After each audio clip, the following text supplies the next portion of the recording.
What's going on, everybody? Appreciate you guys checking in. Man, we come up short 9-20 against the Los Angeles Chargers. Man, it could have been a hell of a game. Go back-to-back wins. Now we got to go East Coast to the Washington Commanders. If we could have pulled this one off, I think it definitely would have sent a little bit of message to the National Football League.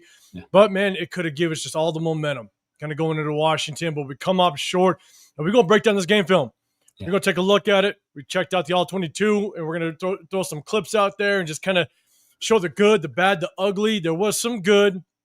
But I'll tell you right now, the one common factor I kept looking at was, why did we get away from the run game?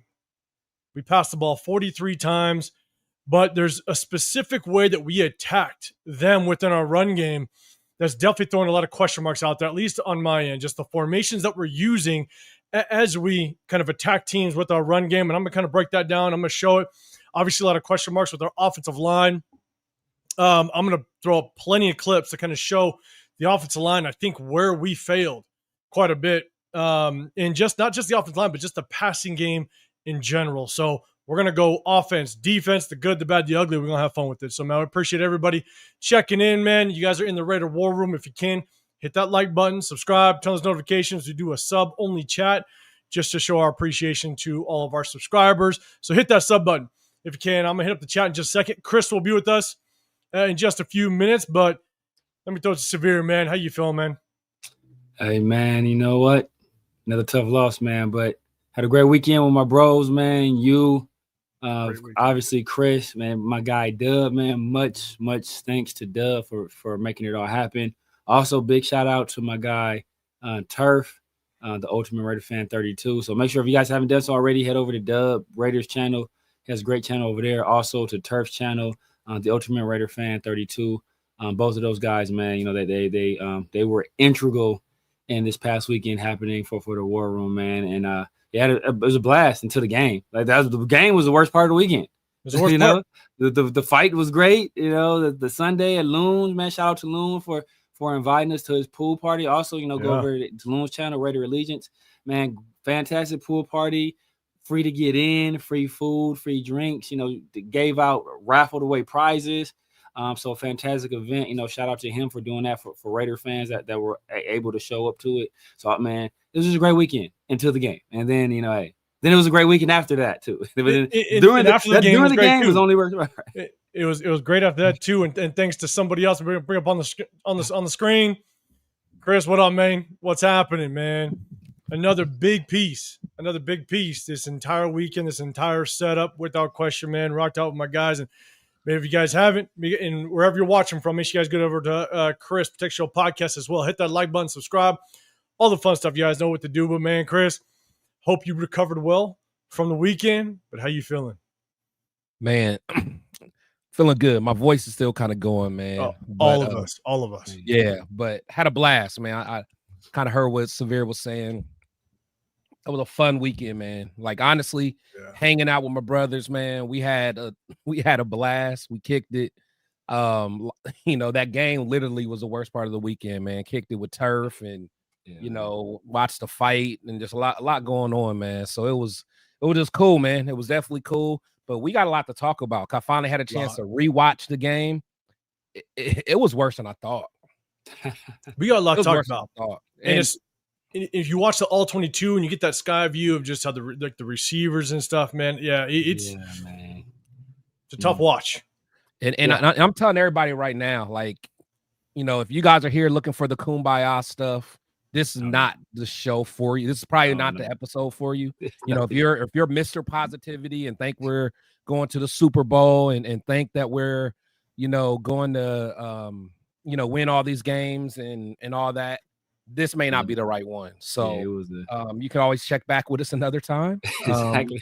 When we're in a better mood, but we watch this game very closely and we got something to say. So just prepare, buckle up. Let's get it. It's going to be interesting, man. We're going to break down the game film, but I'm going to say what's up to chat before we get in. But yes, I just want to say thank you to everybody that linked up with us, that we were able to chop it up with. You know, at the end of the day, we were bouncing all over the place. Like, we didn't know where we were going to next because there was a couple places we could go, and it was just hard to link up with everybody. But the people that we were able to, thanks to Turf, like Severe was saying, we get to go watch the boxing match over there and have a damn good time with Leo, Raiders Food Chris, those type of guys, man. Just the weekend from start to finish, except for that about 3-4 hour time frame on Monday night. Everything else was live, and we all had a good time. Especially the tailgate, man. That tailgate was popping, and everybody was ready. So shout out to in the Raider Nation Live guys. You got Gravy, you got Low, you got Gabe. You know, we chilled with them in their spot with their tailgate, and man, shout out to them. Appreciate everybody rolled through. And last but not least, Myra G, just trying to connect everybody together, man. She was the one just trying to make sure everybody could link up. So, man, shout out to her. All right, let's get to the chat, man. Bro, man, what's going on? Appreciate you. Herman in the building. Appreciate you pulling up. Sacktown, I see you. What's going on, man? John, one guy I could not link up with, man. Next time we definitely got to. You kept telling me I'm at the Luxor, and you're at the Luxor, and, man, we were like in 20 different places, man. But next time for sure. But I appreciate you popping in. Mike Cavelli in the building. What's happening? What up, Mike? Daniel Kim, what's going on, man? Fortunately and unfortunately, looking forward to this breakdown discussion. Yeah, it's going to show the good, the bad, the ugly. Not so much good. What up, John? What's happening, man? Enough Prozac for the whole season. Let's hope we turn this thing around. Lakeshore Raider. Prozac ain't going to help with this team, man. It's going to be tough. Lake Show, what's up, man? Appreciate you. Isaiah, what is happening, man? Okay, let's go. Let's get into this. Remember, guys, if you have a comment, you have something, hit that hashtag Raider. Type hashtag Raiders to catch my eye. If you have a question or a comment to the play, I'll try my best to bring it up. But as we break down this game film, it's hard to kind of go back and forth. So just make sure you hit that hashtag Raiders, then give that comment or the question. I'll definitely try to bring it up. True, what's up, man? What's happening? On to the next one. Yeah, I wish we could just say that and feel good about it. But the next one's going to be tough. No matter what, it's going to be tough going to East Coast on a short week. It's going to be tough either way. It doesn't matter if Jane Daniels is playing. So, all right, let's do this. Let's break down some game film. All right, so remember, guys, we go we go defense first, then we go offense, and it's going to be in chronological order as the game went on. So this is going to be plays at the beginning of the game, middle, and to the end. And so going defense first, and then we're going to jump over to the offense side again, man. Hit that hashtag Raiders if you can, if you got a question or a comment on the play. What up, Kevin? I see you in the building. What's happening, man? Okay. All right, so this one. So it was a tale of two halves of Maxx Crosby. Max started to play a little bit better in that second half. Some of his biggest plays were, and people talk about the hit that he had on Amari Hampton, the fumble, we recovered it. Well, guess what? That's when we know they're running the football. It's later in the game. They're trying to kill that clock. And so as much as it's a good play, he knows they're running the ball. So he's basically, he's trying to get after it. Now, what we saw in the first half was a lot of double teams, and he just could not fight through those double teams. And when you're the highest paid defender, when you're one of the highest paid in the National Football League at one point, we got to see a little more production out of you. And we saw this. I saw this the highest of all time at one point. At one point, highest paid defender of all time in the history of the NFL at one point. And I don't honestly, I don't want to hear the excuse of he's getting double teams, getting double teams. Myles Garrett gets double teamed. Triple Mike team Parsons, sometime. Yeah, get double teamed. You know, it's Jalen like Carter. Yeah. You know, so if you're getting double teamed, that does open up opportunities, but you still have to have an impact in the game by your own, right? And so we're going to talk about it. Here's the thing, though. Rashawn Slater's out. He's going against a backup off the tackle. And so the one thing we saw multiple times, he's down here at the bottom. Trey Pipkins played guard last year. He played guard. He was a former tackle, but he played guard last year. And you just can't over pursue. Yeah, he does that often, though. He either crashes like crazy or he just over pursuits and just leaves that lane. Yeah. And he's already giving it up a little bit. I mean, obviously, I think that's probably Jermaine Pratt right there that drops. Yeah. But the reason why, as a defensive end, as kind of a wide nine technique, the reason why you line up so far outside is because you can get a direct lane at this tackle, where that tackle now has to get on his heels. He's trying to set his heels in the ground so he can kind of prepare for that contact. But Maxx just continues it around the edge. If you know that you're going to be able to, he has to take a better angle to give himself two options. Do I continue around the edge and still maintain the depth of the quarterback, or do I make a move back inside, knowing that tackle just overcorrected? Exactly. And he's just letting that tackle ride him. And so, especially the level of athlete that Maxx is, give that guy an outside move, step inside, hand swipe, get to the quarterback, or at least affect him, get him out of the spot. Yeah. So remember, this goes from first quarter to fourth quarter. This one, Jermaine or Landon Roberts, we all knew that he was going to be somewhat of a liability in pass coverage, and he definitely was a liability this game. It was a little unfortunate. He's got to do a better job in just his passing lanes. The one thing that I loved seeing about Jonah Laulu this game, man, he was working. He makes some constantly. plays. Yeah, he makes some plays. Man, bad boy. That's a bad boy. So this one, he just gets some pressure on here. Good spin move coming off the edge, but I got the end zone view as well. But you got Landon Roberts here.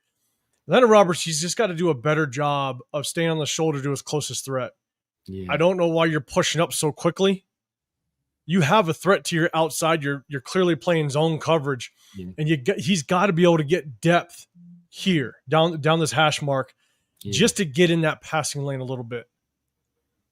And he commits too far inside, allows that passing lane to open up. So it's tough. It's a deep curl route, and so it's tough for a linebacker to see it. But at the same time, he's just got to do a better job of, if he drops and stays closer to the hash, if he drops and gets inside McConkey's inside shoulder and then settles here, he's in that passing lane already. So it doesn't matter what McConkey does after he gets on top of him here. Atlanta Roberts he's got to be better at just getting this passing lane a little bit.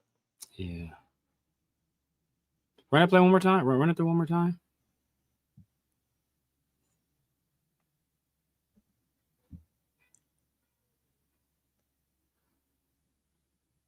Spin was nasty. Yeah, man. So I got the end zone view. That was Laulu.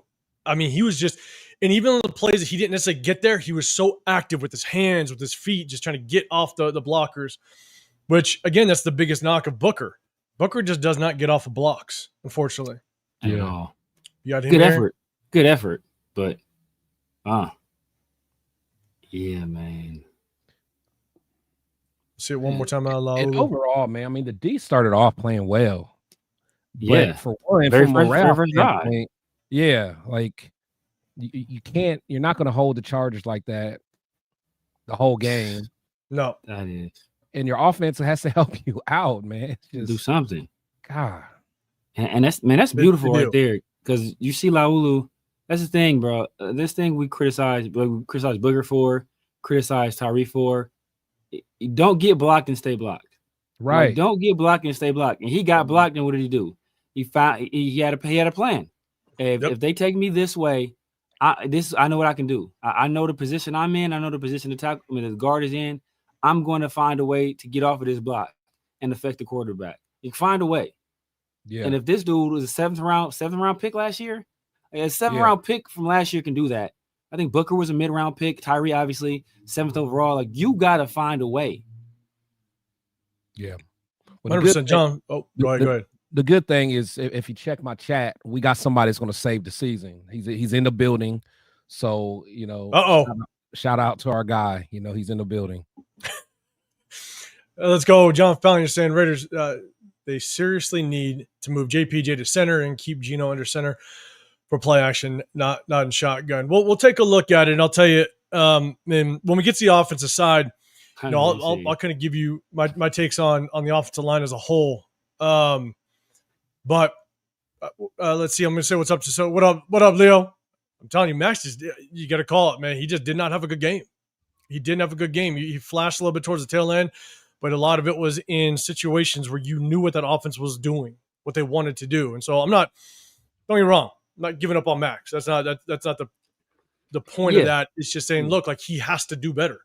No, fact. That's it. No, I mean, Cheeto, what Cheeto was referring to is last week, he was critical of Maxx in that first half, and people came after him. with pitchforks and torches. Okay. Yeah, my bad. Yeah. So he was like, he's like, oh my God, we're allowed to do that now. Hey man, we've been allowed to do that. Like I said, we don't pull no punches over here. Whether we love you, we like you, or we don't like you, we gonna whatever we see on film, whatever you put on grass is what we're gonna talk about. If you put some good stuff out there, we're gonna talk about it. If you put trash out there, we're gonna talk about it.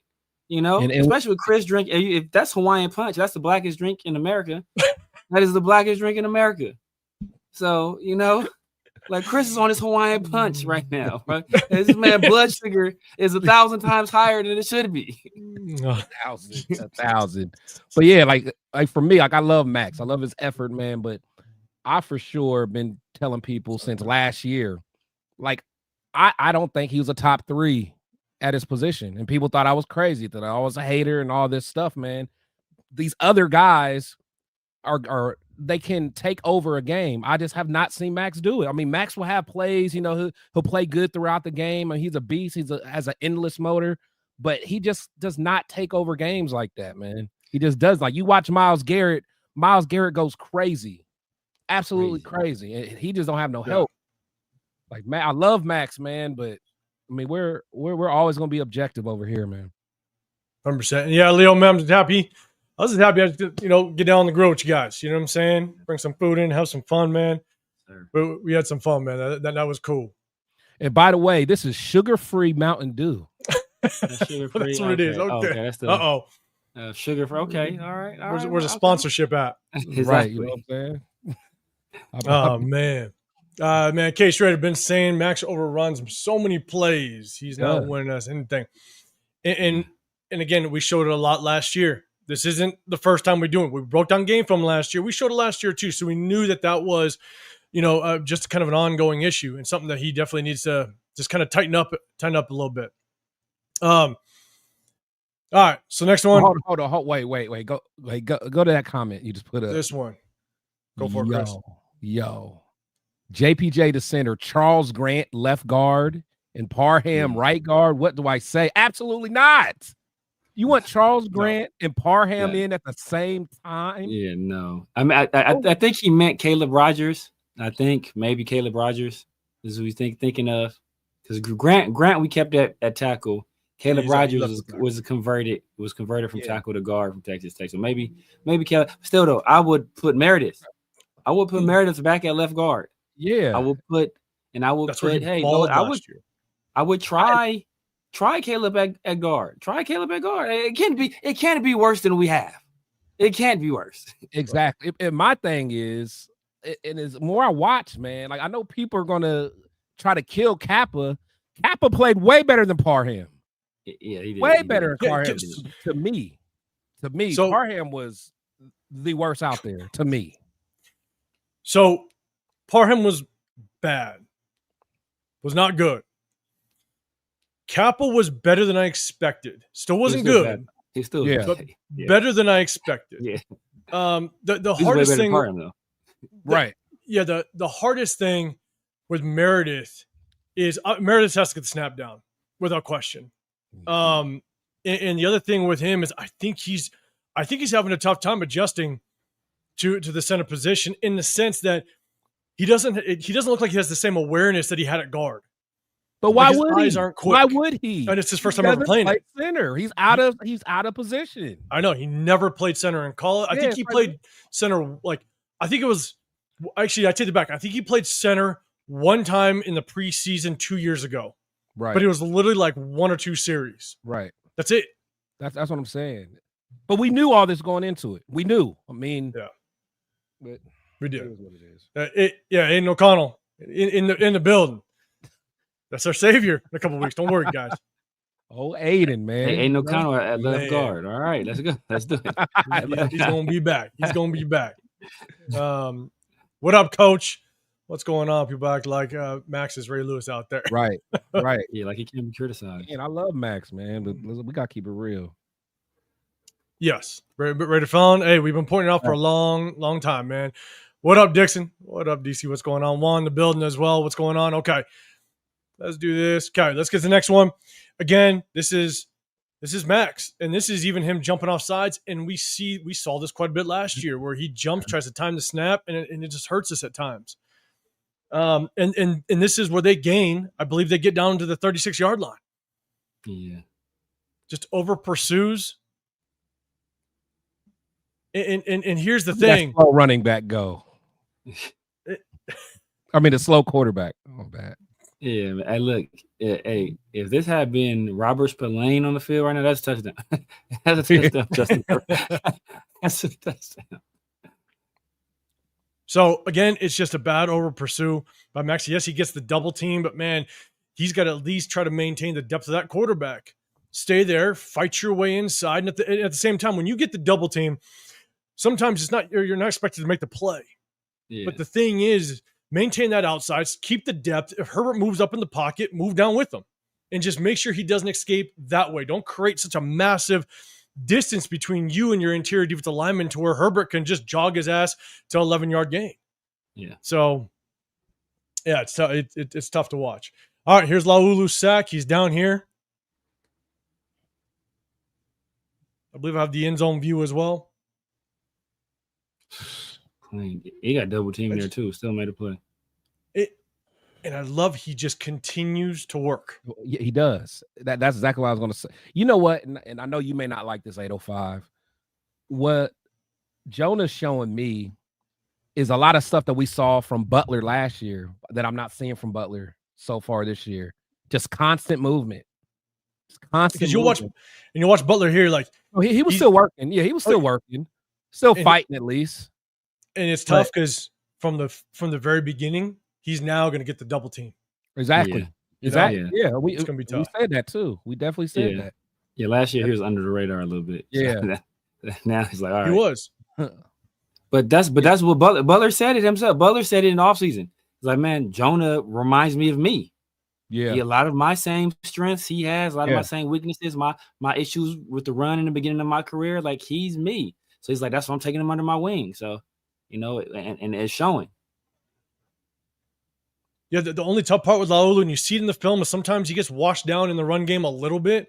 Yeah. But I'd probably give him like that 78, that 70-30 rule. 70% of the time, he does a very good job. There's that 30% where it's tough, but he's also still he's not the biggest defensive lineman. Exactly. And so when he goes up against bigger, stronger offensive linemen, it's just a tougher matchup. But no, he's doing pretty good. For probably not expecting to kind of have that limelight on him with the Christian Wilkins crap.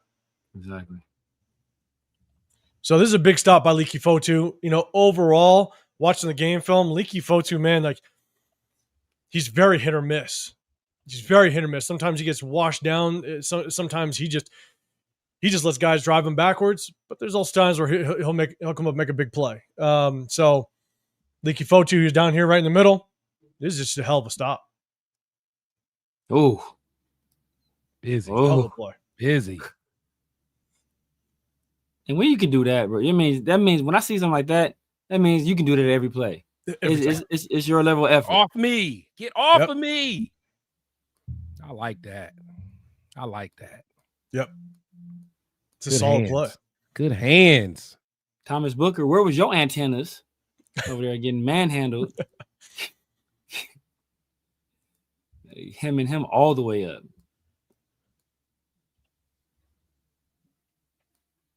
It's a hell of a play by Leki Fotu, man. Yeah. Let's go. All right, so this is Herbert's first touchdown pass. Kind of the deep crosser going in the back of the end zone. I'll kind of play it all the way through. I think it was hard to get the end zone view really didn't show much, so I think I only have the sideline view. Again, I got to zoom in to kind of trick YouTube a little bit. You don't see it, but you see the action across the back of the end zone. Yeah. Let me go back. It's Keenan, right? That was Keenan? Not that caught that one? Yeah. Yeah. Yeah, I hate he scored. Yeah, he talk crazy. I know. Stuff. No. The thing is, it's so you can't really blame too much of that on the DB because that's a long time to try to. It's a long time to cover. Yeah, it's a long time to cover, man. Yeah, it is. And here's the thing: we're zoned up. We're zoned up across the board. So if you see the action up top here, right? I'll play it all the way through. You got Jeremy Chin that passes on. So he passes, and then he comes back.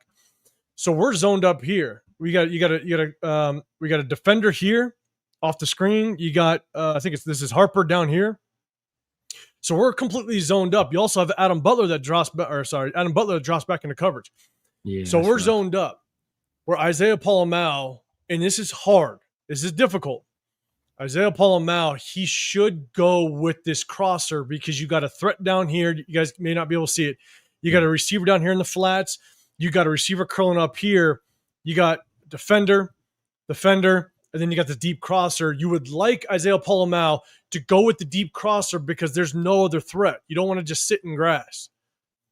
But that's hard for Isaiah Polamalu to see it, especially. Yeah. As he's rolling too. Pause it. I don't know if I can pause it. Okay. It's hard to see. But right before this, Herbert's looking at McConkey the entire way. So he's freezing Polamalu. That's exactly right.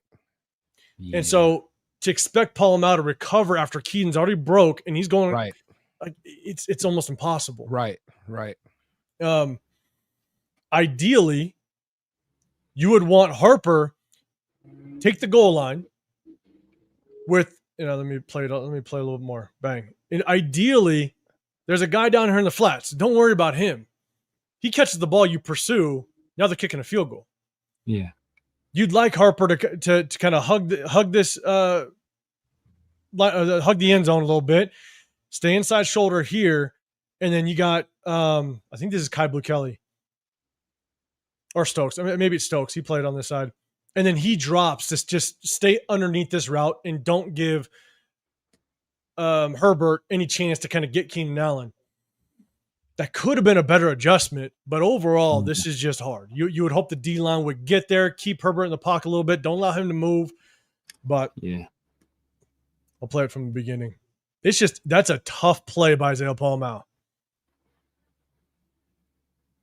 He sees it late. Now they got to recover. There's nothing you can do. There's really nothing you can do.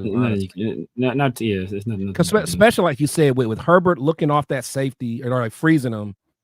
I mean, at that point, like if you don't have pressure, I mean, the DBs can't do nothing at that point. Yeah, can't do anything. I mean, they really can't. Or you can't do anything. And that was, I mean, you don't have Adam Butler dropping right there, because then at least if it's a linebacker, he'll have a little bit of understanding that, hey, you know what, I have to get a little bit more depth here. But I mean, yeah, they took away the quick. It looks like they were looking quick to McConkey and Adam Butler dropping. Yeah, I'm about to say honestly, I was gonna say Adam Butler kind of did his job. I mean, but you would hope that the pressure would get there by then. Yeah, because it's both. It looks like both Maxx and Devin White went outside, so they left a freeway size lane, right there. So he goes outside there. No, he went the other way. And, okay. And to be honest, Pratt didn't blitz too well. He's 5'7", right? 57 years, Pratt. Yeah, his blitz was he got. Yeah, I mean, Dev tried to get. He tried. Yeah, he tried. Yeah. He took away the other lane, but it was tough. Man, Herbert is athletic, man. He's athletic. Man, Daniel Kim. Shane, as a coach, why do you think Maxx over pursues what you're saying about what he needs to do? Sounds like stuff he needs to know, or he should know. Yeah, I think I can't tell you why he over pursues, to be dead honest with you. I don't know. I mean, when you know you over he can get away with it because he gets away with it a lot. Exactly. He beats his guy, and a lot of times he can recover. And I almost think, I don't know. I almost wonder if because I feel like he didn't always do that. Like under Butler and Marinelli, I almost feel like this is like a newer thing, like within the last couple years. Yeah, because he did it enough last year where we were we got to keep an eye on it. That's what I noticed it last year. I feel like he didn't do it so much before. Yeah. I honestly, I don't know. I don't know why because I mean, he watches the film, he watches himself on tape. Yeah. And to know that you continue to just kind of overrun the quarterback and you're just leaving gaps wide open, it's either how are you not correcting yourself, or Robbie Leonard, how are you not coming up with a way to continue to kind of corral Maxx? Now, here's the one thing that I did notice. they're dropping him back in coverage a lot. They're playing him more inside. They're not blitzing him off the edge. There's plays where he's literally, it's him and Kuntz on the same side, but he's on the inside of Kuntz, or he's playing more as a 3 technique over the guard. I don't know if this is just a new strategy that they're trying to test out, or they're saying, holy shit, Max, you're overrunning a lot and it's hurting us. We need to kind of corral you a little bit. I don't know. I honestly, Matt, I have no clue. Yeah, I mean, I don't mind it. Yeah, I saw it was another play. I think he was lined up. I think it was him lined up at the 3 and somebody else lined up, head up over the guard. And they basically almost like they were trying to overload that side. But I don't mind them moving Max around. Hey, you know what? Hey, don't let them. You don't want them to know where your best player is going to be every play. Yeah. Go ahead and move them around. But, when you do that, you kind of got to be effective. And the over pursuit thing, I mean, at some the problem I have with it is I've never seen him really or rarely seen him retrace and make a play. Because if you leave that wide open, you have to retrace. Because that's where quarterback is going to go. Yeah, that's so beat him to it. Beat him to it. Yeah. Gio, you're saying I heard that Meredith had bad snaps, and that's why the offense struggled. Has the film confirmed this? There's one bad snap that was bad. Yeah. Obviously, he hit him in the ass first. Yeah. There was a few that were bad. If Aiden O'Connell was a quarterback, we'd have had 4 or 5 fumbles. Yep. Because Gino was calm, cool. He was snagging them one-handed. Yeah. Left and right. He did. And didn't break stride. Didn't lose. So I don't want to say that's why the offense struggled. But it was just a couple plays. But I know. I think one was on a bad 3rd down. Yeah. Where it was kind of. The one that hit him in the ass was bad. It ruined everything, and then he missed his block at the same time. It was all bad by Meredith. But the other ones, they're off. Gino had a one-handed. I don't think it ruined the tempo of the play, so I don't think there was a reason why. But I mean, at the end of the day, Meredith, he's got to rein it in. He's got to. That snap has to be a lot more consistent. What up, Myra, in the building? Appreciate Myra just making sure everybody comes together on the weekend, man, over this past weekend, and good luck in DC because Myra's heading to DC. I know she's gonna turn DC out. Coach with the super chat, throwing it out there, said, "You guys think we should take a flyer on Desmond Watson?" Desmond Watson, that's your boy. Big boy. Your boy from Florida. Big boy. Big fella. Oh, that's right. The big boy that got cut by the Bucks. Yeah. Hey, I liked him. I ain't gonna lie. I like big fella, man. But I mean, he ain't gonna help getting after the quarterback. But I like him. He's too big, man. Get down to 370 is the wildest thing I've ever heard in my life. He's a big boy. Get down to 370. What? But hey, to be that big though, he got some nimble feet, man. I could teach him a couple things, man. Let's do this. I wouldn't, because I mean, I watched him at Florida, but he doesn't move. If you run right at him, okay, but he cannot move for the life of him. So I don't know if I'd want to take a flyer on him. I'd much rather have someone like Leaky Fotu out there, someone I know can move a little bit, and hope so we can pursue somebody. But yeah, it's a good thought. He is a massive human being, but I don't know if I can pull that off. But man, hey, sweet treat. Coach, man, appreciate you throwing out that super chat. Just ready. What up, Jay? In the building. What's happening, man? Jay in the building. VB's in the building as well. Appreciate you guys. Let's see. Anu and Sanji mentioned how bad Meredith was playing. We'll jump to the offensive side. We'll definitely talk about the offensive side as well. Sholo, man, what's going on, man? Appreciate you. We're going to keep going. I got one more. Hashtag Raiders with John Fallon. The fact that Mac missed basically the whole game, the Chargers got that much pressure on us, shows how bad our O-line is. Again, I'm going to go to the opposite side. Look, you're talking about depth. I think Max backup is Bud Dupree. So not he throwing no super bum out there. Bud Dupree was a former first round pick, if I recall correctly. Right. So yeah, man. What up, Jeff? What's happening, man? Jeff, what's happening? All right. Okay. Let me start this one so I know where to go back to. Remember, guys, hit that hashtag Raiders if you can. All right. Man, this is what Jamal Adam brings. Just a damn good job setting the edge. Devin White coming to clean things up. That is what I'm talking about, man. Yes, that is what I'm talking about. And what does Jamal do after the play? Bro, he gives everybody the business. Man. He lets them know he done his job. Guy, man. Yeah. Down here. Like there's nothing that bothers me more than someone not setting the edge. That pisses me off every time I see it. Yeah. And Devin White did oh, my bad. Devin White did a hell of a job kind of pursuing downhill. Yeah. He's up top here.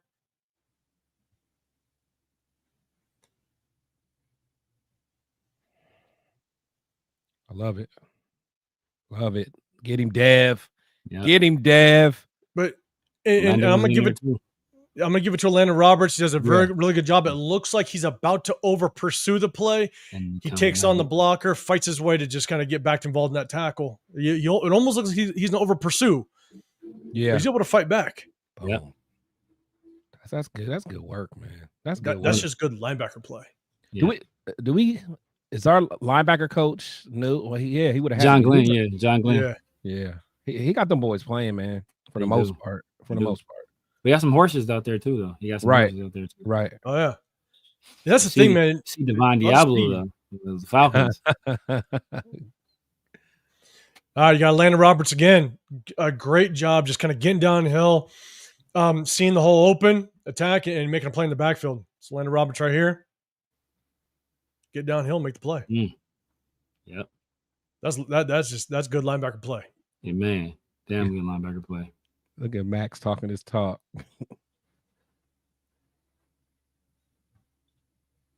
He's here. Like he already pointed it out. But to pull that trigger. Yeah. We'll play it one more time from the top. I believe this was a second and short because there was a third and short after this. This is like 2nd and 2. But man, you cannot complain. The linebacker that's gonna just kind of be that thumper on the defense. So one more time up top.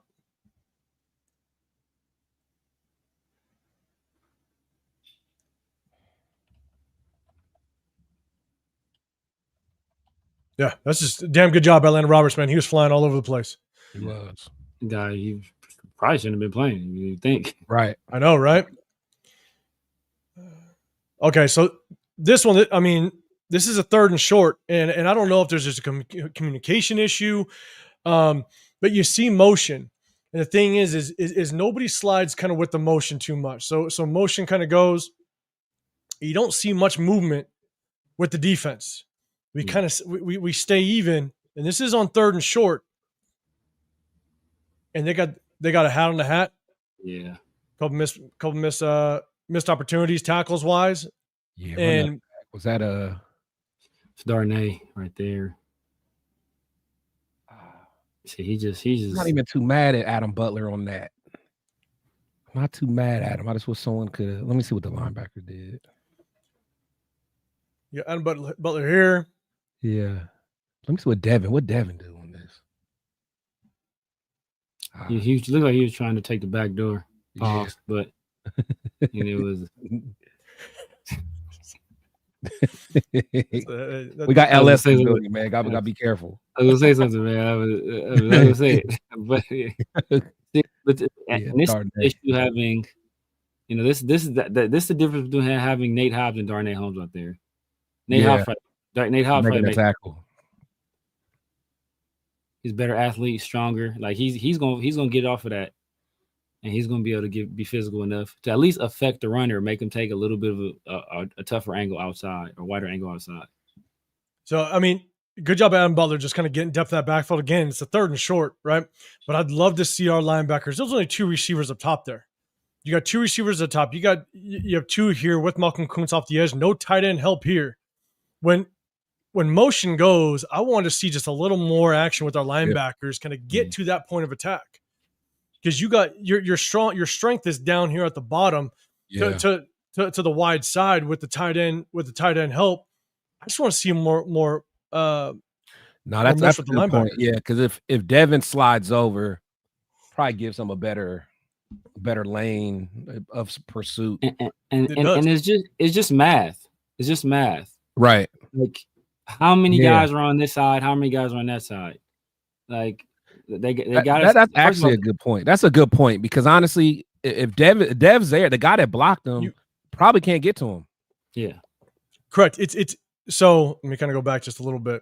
So when the motion goes, Right It's now. already Right the strong now. side of play. Yeah. Right now. You're sliding here. Yep, You're replacing, right? That means now Devin White has a better chance of making this play as soon as the blockers split these two.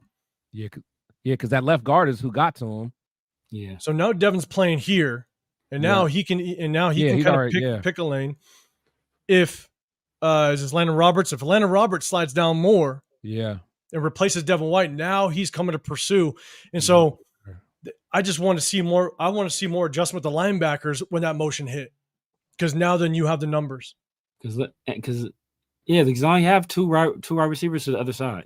Yep. Right. So the other side of the play is already the strong side. So then they shift the receiver over, and now they outnumber you because nobody went over there. I mean, so I'll go back one more time. If Devin White moves all the way over, there's a really good chance he ends up one-on-one in the hole with the guy. So motion goes, right? At least split the hash. Exactly. If he slides, if he slides over, and then I think it's Jermaine Pratt. He slides and replaces Devin White on the hash. Yeah. There's a chance Devin White's here. He's right. That's what I'm saying. He's right there. And now you're meeting him in the gap. Yeah. So especially with his speed. So again, I don't know. I don't know what the communication is. It was a lack of communication. So also it's trying to understand on the third and short what's the coverage. Are they zoned up? Most likely zone because we're crowding. Well, most likely man because they're crowding the line of scrimmage. But without knowing it, it's hard to tell. But I definitely wanted to see just kind of more action with the linebackers with motion. Man, this is the touchdown before the half. This one hurt. This one hurt a lot. I tried to get all of it, so I'm trying to get everything in the camera. But I saw that one early too. Yeah, he did. I saw that develop. I'm like, there he go. I damn near threw my beer because I was coming back from getting the beer before halftime. Like, oh shit! I saw it, man. Yeah. I'll play it again. Unfortunately, if I remember correctly, not a whole lot of pursuit.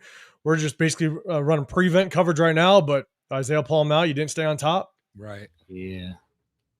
And that's really on. I mean, that one's on Isaiah Palma. Like you got to stay on top. All day. But the thing is if you're going to be in more of a, I think there was still like a minute left. Here's my other thing. Let me go back. Kai Blue Kelly. Yes, I'm saying I'm looking at Caillou because I'm trying to see if this like it's a 3. Yeah. So like, why is he worried about that guy? Because it looks like somebody already has somebody. Yeah, like he need to get back. Yeah, he needs to get back. Because on the other side, that you stay with the DB's man. So the corner, I guess that's Stokes. He's staying with the DB's man on that side. Yeah. So here's the thing: just over a minute left in the half. Yeah. He's got to get on his horse. He's got to sprint. Yeah, he's got to bail. Look where the other corner is. Exactly. And here's the thing: he's staying deeper than the deepest, man. His eyes stay inside. If there's any threat coming here, then you can break this off. But you need to get on your horse, and you got to be like Chris, you're saying, right? You look where Stokes is. Yeah. You got to just fly. Because he's affected by that route, but he has help there. Yeah. So why are you letting that route coming across? First of all, know the situation. Right. Bro, it's under 2 minutes. Right. Okay. They complete that pass there, rally and tackle, force them to use a timeout. Right. Run some clock. The worst thing you can do in that situation is let a guy get on the top of you and score. But hey, you know what? Hey, good thing we got Thomas Booker, though. He really stopped that play. Shit. So it's more on Isaiah Paul. He's that single safety. He's got to stay on top. It's more on him, but I would like to see Kai Blue just understand the situation. Yeah. And get on his horse and bail. On top of him, yep. So, because the thing is if Kai Blue actually gets a really good drop and bails, you don't know. Maybe Herbert doesn't even make that throw, and maybe he tries to hit that shallow crosser, and now they're still working for points, but not a touchdown with only a minute left in the half. So, again, just got to know the situation. So now this is kind of going into the second half. Man, this is just good run pursuit, man. I'm telling you, our linebackers fly. This little pitch out to this the boundary side. Let's go, Dev. Let's go, Dev. Pratt too. Pratt was right there. It's a nice play.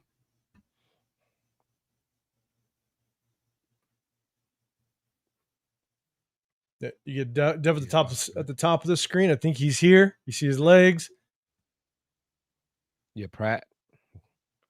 That's all you can ask, man. Make him go inside. Make him go inside. Who was that about to get a penalty right there?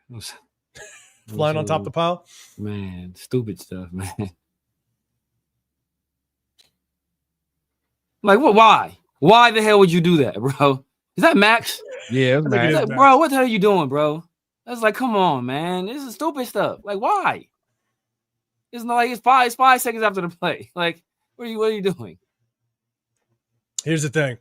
I think what's damn good. Pratt does a really good job of setting the edge, forces everything back to the help. You ain't going nowhere with that. Nah, yeah. And the pursuit's just beautiful. Yeah. You know, Devin White getting off his block. Even if Devin didn't make the play, one of those other guys would. Yeah. And they're fighting off their blocks, which is really impressive. You know, look at Atlanta Roberts, right? He's got a guy. Yeah. The lineman gets out clean, tries to get body in between, defender and ball carrier. And Atlanta Roberts just fights him off. Yeah. Still gets involved. I mean, our linebackers are doing a pretty damn good job. I mean, I think what did I don't know what the total yardage rushing wise was for. Neither Omarion or what's his name? Najee. Yeah, Najee. Neither one of them did much. I don't think they did well. So again, just good pursuit by the defense. Herbert may have led them in rushing, maybe. Probably because Herbert can run, guys. Herbert can't run. You didn't know. Yeah. Did you know that? You didn't know, chat. Because apparently at one point I didn't. So, all right, let's see. Remember, guys, hit that hashtag Raiders. I see everybody, man. I appreciate it. But that's in the chat. LS with the super chat. Appreciate you. Desmond Wassman. Sweet feet to sweet treat. Oh, man. LS throwing out the super chats, man. I appreciate you. What up, Alec M? I see you in the building. That man can get down to 370, man. I can't get down to 370 is wild. He can't even get his cholesterol down to 370. That's crazy work. That's funny. Hey, Jay, man, I appreciate you. Man, I heard. I don't know. I'm glad you just got back to your hotel after we dropped you off in downtown, man. I appreciate you. What up, Dub? What's happening, man? Appreciate you. And you rolling to the Bears game. If anybody's going to the Bears game, let everybody know in the chat. I'm not going to the Bears game. I'm gonna take Billy Davis. Know what, Dub? Do us a favor. We trust you. You're our brother. Rundown is apparently supposed to be at the Bears game. Get footage. If you can get live footage, not a still photo, live footage of him interacting with other people and them acknowledging him as a human, that would go a long way to ease some market sense. But I will be at the tailgate, though. So, Dub, hit me up. I'll be at the tailgate, man. I'm rocking out there. We're going to go have a good time. I'm not going to go in the game, but we're going to have a good time for the Chicago game. I mean, shit, every home game, I'll be out there at the tailgate having a good time. So, all right, so this is Jonah, Laulu, both Maxx. They're making tackles in the backfield. I love the pursuit. Love it. Get busy, Maxx. Oh, man, he just does a good job, gets leverage, at least is able to get in the backfield. The guy, the offensive lineman kind of gets on top of him a little bit. But him just continuing to work his legs into the ball carrier, into the running lane. I love the effort. Love the effort. Yeah, you got Maxx come downhill, scrape it inside, getting involved as well. Maxx doing what he does, and look, sometimes it works. Sometimes it works for him. Yeah, man, they send into it Adam Bull every play. They doubled Adam all day long. All right, Tyree, now way to set that edge, brother. Yeah, let's see one more time for Tyree. Go ahead, set that edge, man. Hey, I ain't mad at that. I'm not mad at that. I'll take that. Look, keep the other arm. We want to see him keep the other arm free, but hey. He gonna always do the bull rush. So man, we won't see nothing else. Bull rush that edge. Bull rush that edge, man. We got another Jamal Adams right down here. And here's the thing, Jamal Adams, great pass drop. The one thing that I kind of said is he might be a liability in pass coverage a little bit, just, not understanding the linebacker position completely. But his ability to kind of get in the passing lane, get depth as playing linebacker position, get depth. But then as soon as he sees that ball release early, his pursuit is so quick and so fast. He still makes his play, and it's a tackle for a loss. So he's down here at the bottom. Just watch the drop. Gets a good drop. He's able to kind of get in the passing lane. Yep. He still makes his tackle for a loss. Open field tackle, baby. That's beautiful. Telling you, Jamal, man. Beautiful open field tackle. I love the athleticism. And you see, and the thing about in the past that Dev is right there too. Right. Dev is right there too. So the speed we have at the position is just it creates, more margin for error. Because if he doesn't finish that tackle, Dev is right there to clean it up. Right. So I love seeing the athleticism, the way he moves. What up, Gravy? What's happening, man? It's good linking up with you, man. Good kicking with you and Low. And Gabe, man, it was fun, man. Appreciate you. And at Luna's pool party, man. It was fun, man. Look at what Tyree doing. Let's see Tyree doing this play. What up, ASAP? I see you, man. All right, let's go. You want to watch Tyree on this one? We'll go through this one real quick. Let's see Tyree does. I just want to pick on Tyree for a second. I want to see if he does anything different. We're about to get to the offense. Same thing. Uh-oh. He tried to curve the bull rush inside. He's still bull rushing. He tried to bull rush and ran it. Man, I love you, Tyree, brother. Yeah, you just want to see Tyree one more time. Because that's what Tyree did all game long. It was one of these plays, he's gonna do a different move. One of these days. Yeah. He's gonna swim the hell out of somebody. Hey, you know what? You know what's gonna happen? Tyree gonna be here. Raiders gonna be in the Super Bowl. And we're gonna need a sack. And they're gonna be expecting the bull rush. And Tyree gonna hit him with the swim. I've been saving this for 10 years, baby. I set up for this very moment. Y'all got no film on this move. I set it up. I was playing the long game. The long game. This is actually a hell of a play, man. It's tough because I want to show this because I'm telling you, the Chargers, I mean, and I'll say it after we talk about defense, and when we're done going over the defense, I definitely want to jump to the offensive side real quick. The Chargers did a hell of a job of understanding when we're sitting in zone and understanding when we were blitzing because they hit so many hot routes. It was all game. It was all game long. Yep. Anytime we sent blitzers, linebackers, corners, not corners. No, we never blitz corners. Just safeties coming off the edge. They knew where that hot route was. I mean, you can just tell this offense was just prepared for anything the defense was going to do. If we sat in zone, bang, they just found the soft spots in zone and just exposed it. And so this one, Atlanta Roberts, this is 4th and 1. And this is a hell of a play call. They bounce motion. So motion comes down one way. They bounce it back just to kind of see what coverage we're in. They find out that we're in zone on a 4th and 1. Fake the handoff. Atlanta Roberts gets out of the passing lane.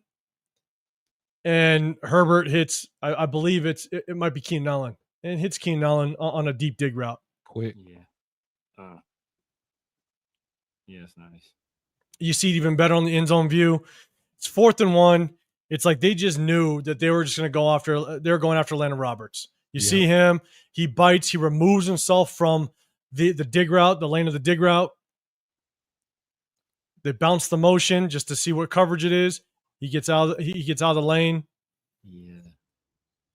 And they just picked on Atlanta Roberts on that one, unfortunately.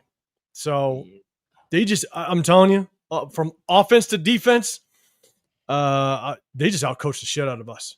Oh, yeah. All game long. They were just the more well-prepared team, in all honesty. This is a sequence of it's late in the game, down on the goal line. I'm going to run these pretty quickly because we want to jump the offensive side. You got Jamal Adams, man, saves a touchdown. We end up stopping him for a field goal here. And Jamal Adams, man, fights through the block, does a good job. If he doesn't make this play, it's a walk-in touchdown. Oh, yeah, for sure. He's off the right of the screen. You'll see him pop in. And that was on 3rd down?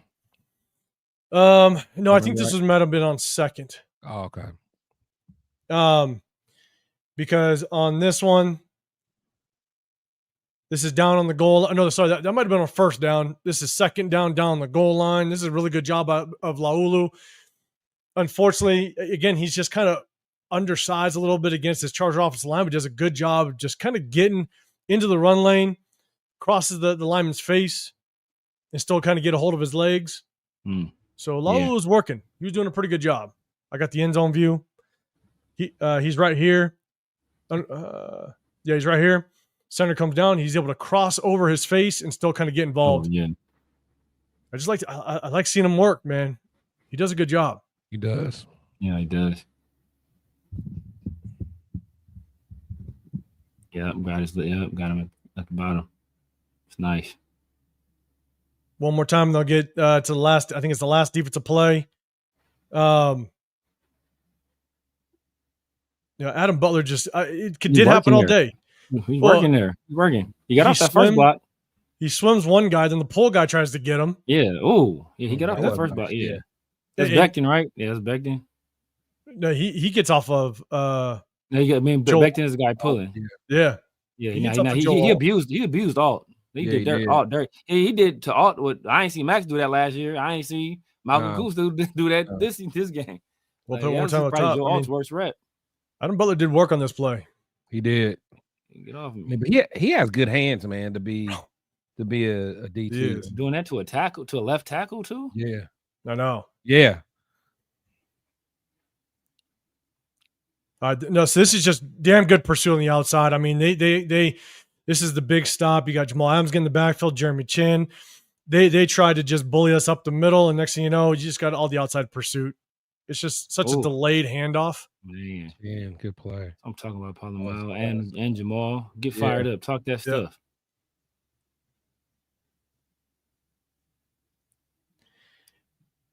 Whenever you get hit like that in the backfield, that means the handoff is just too slow. You're letting the guys off the edge get there. Were they faking a fullback dive? Is that what they were doing? I don't know. No, it's just like straight ISO coming at your ass. Okay. I'm trying to figure out, because it looks like Max jumped inside. Max was all about to do. Yeah, he's prone to do, yeah.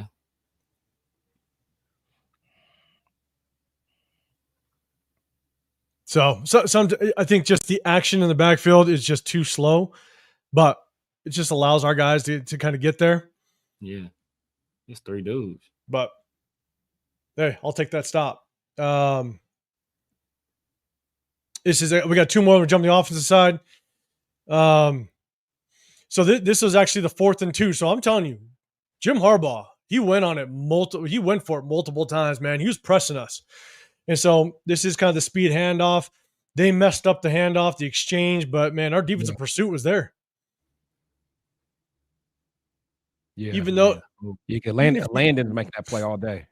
Even if you get that clean handoff, you ain't getting nowhere. No. Like that. And that's a good play by Kelly. It's a 4th down too. So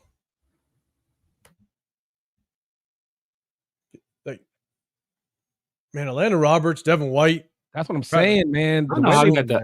I don't know how our boy got that ball back, man. That was the fortunate bounce. That's a lucky bounce. That's what that is. It's been a scoop and score. Now look, this one's Max tackle for loss when they fumbled. And here's the thing, man. This is late in the game. I know a lot of people. I saw people on social media going, "Yeah, but you see that play Max made?" And it's like, look, like this is kind of tail end of the 4th quarter. We know they're running the football. So Max is pinning his ears back, and he's doing what Max does. But I would love to see something like this in the first quarter. But hell of a job, kind of getting the backfield, make the play, give the ball back to the offense, give another opportunity. Yeah, let me see that one more time. Is it like, I don't take nothing away from him, but it's just like this was bad ball handling. I don't know. He hit something very close to the exchange. He made it. He made the play. He made the play. Yeah. I mean, either way, to get it back there at the time of the exchange. I mean, that's doing work. And that his get off created that because he beat Buddy. I think what's that Hunter Henry. That he beat him like a drum. He's supposed to be like they're trying to block him with a tight end, which is foolish. Yeah, especially coming down to try to block him. So, all right. So I'm ending on a good one. I'm ending the defense on the good one. And look, at the end of the day, I think our linebackers did extremely well. Solo, man. Oh, he's saying that's Will Dissly. I don't know. Will Dissly. Okay. Will Dissly. Okay. Hunter Henry is with the Patriots, right? Oh yeah, with the Patriots now. Yeah. And so, look, at the end of the day, I think the Chargers offense, even though our run defense did really well, the Chargers passing offense, man, they just knew what we were doing. They were so well prepared that they just kind of picked us apart. We blitz, they hit their hot routes, we sit in zone, they pick us apart. There was not a whole lot we could do. We had zero pass rush. Unfortunately, we got to Herbert a couple times, but for the most part, Herbert sat pretty comfortably. And then there was times where Maxx just kind of overran it early on. It just gave them opportunity, Herbert, to kind of get out the pocket and make some plays with his legs. So again, offense, their offense just kind of had our number, unfortunately, when it came to the passing game. So, all right. Any last points before we jump to the offensive side, man? Chris, any points? Our defense against their offense. What were your thoughts overall? Yeah, no, you hit it right on the head, man. I feel like Herbert always knew where to go, for the most part.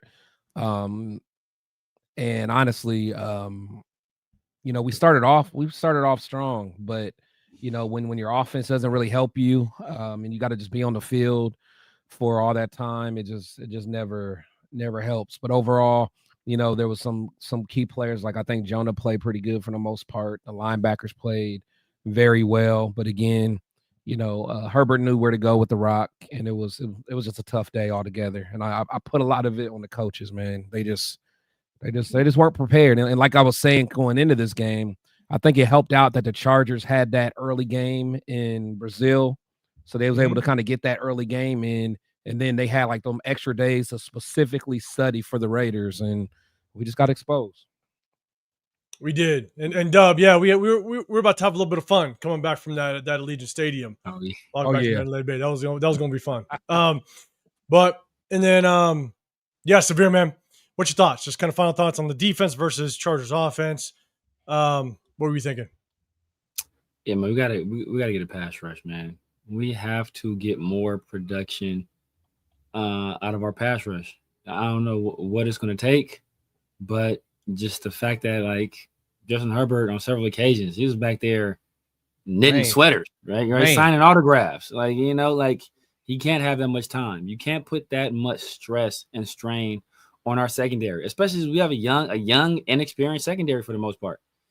All of those guys, whether they're outside of chin, Palomao is what on his second, not even his second year. Well, I guess if you count last year, he came in as a reserve. But this is his first year coming into the beginning of the season as a full-time starter. Eric Stokes, he's been in and out of the lineups forever. And Kyle Kelly, obviously, he's been nothing more than a rotational player or a special teams guy. So all these guys are young, so you can't put that much strain on those guys. We got to do a better job generating some pass rush, muddying up the picture, making things difficult for quarterbacks so they're not just sitting back there. And stay disciplined in your rush, because several times we got undisciplined in our rush, and what did that do? Open up lanes for either Justin Herbert to run or open up lanes for him to escape and then make big plays downfield. And the only thing I'll add is Patrick Graham tried to establish some pressure, but man, Herbert was just damn good at just understanding where his hot routes were all game long. Like, we tried to bring linebackers, we tried to blitz. Herbert they were just well prepared for it, unfortunately. And so nothing was able to get home. And you saw it where they dropped Maxx in coverage. They dropped some D linemen in coverage. You can zone blitz. That's fine. Drop a D lineman in coverage. But it got to a point where they just started sitting base because we could not get home with blitzing our linebackers because they kept hitting the hot routes. And we got out coached, unfortunately. So, and Mario Jr. Gino was hungover, man. He didn't play so hot. He did not play so hot, and that's why we're going to jump over to the opposite side. Before we do that, know what this makes me wonder, and I don't know. I'd have to look at it. How much? Because we heard, and this was preseason, so you want to put too much into it. But George Kittle was talking about after the joint practices. It's like, yeah, man, like they're running the same stuff that the Seattle was running in 2016. Like we knew exactly what they were running the same thing. Like it didn't change anything. So I'm like, some people thought he was joking. If he was telling the truth, the fact that there was always an answer. He always knew exactly where to go. It lets me know that there ain't no unpredictability there. Like, so I don't know if we didn't change anything or Patrick Graham is doing what he was doing last year, or we were doing what Pete Carroll was doing a century ago. Like, I don't know what the case is, but something we got to do something. Maxx was definitely out in coverage more than I would have liked to see, for sure. That's not something that you saw much from PG, to be honest. And so we're going to jump to the opposite side, guys. Remember, if you guys can, hit that hashtag Raiders if you have a question, but also, man, hit that like button, subscribe. You got Chris Protect Show Podcast on this side. You got The Severe Raider. I'm 805 Raider, Real Talk, Raider Nation. Man, we hit you guys on Sundays or after the game. We didn't this week because we were at the game. We partied, had a damn good weekend. But on Sundays after the game, we hit you with the live, just kind of give our post-game reaction. But then we hit you on Wednesdays. We break down the game film like you're seeing today. So make sure you hit that sub button, hit that like button. We do a sub-only chat just to show our appreciation to our subscribers. So we appreciate you guys as we keep going. Hit that hashtag Raiders if you have a question or if you have a comment for the play. Throw it up there or catch my eye, and hopefully I can bring it up there. So let's jump to the opposite side. This is Gino's pick, right out the box. And I'm going to play it through. And I don't know if you see it too well in the end zone side, if I have the end zone, but it's basically this was a replica of last week. Yep. This is the same exact play, just different personnel from last week. Last week, we ran play action and hit Brock Bowers in the seam. This is the same exact play that we had to open up the play last week. Open up the game last week. It's here to Trey Tucker. The safety went straight down. The safety went straight there. Like he knew it. And this is all on Gino. Yeah. Because Trey Tucker does a good job of seeing that safety. That safety was flat foot in the read. When safety's flat foot the read, that means that they're going to play high, but they are going to jump on anything shallow. Yeah. And Trey Tucker saw it. And Trey Tucker started to he started to cut that route down. And Gino threw him into the safety. See, Tucker settling. Yeah. Yeah. That's where you hit him. Right Gino there. Already he threw the ball already at that point, looks like, right? And Gino throws it here. Yeah, he throw it upfield a little bit. That's why Tucker had to dive. Yep. Yeah. That's all on Gino. Yeah. He threw him into the safety. Trey Tucker did a damn good job of shutting that route down.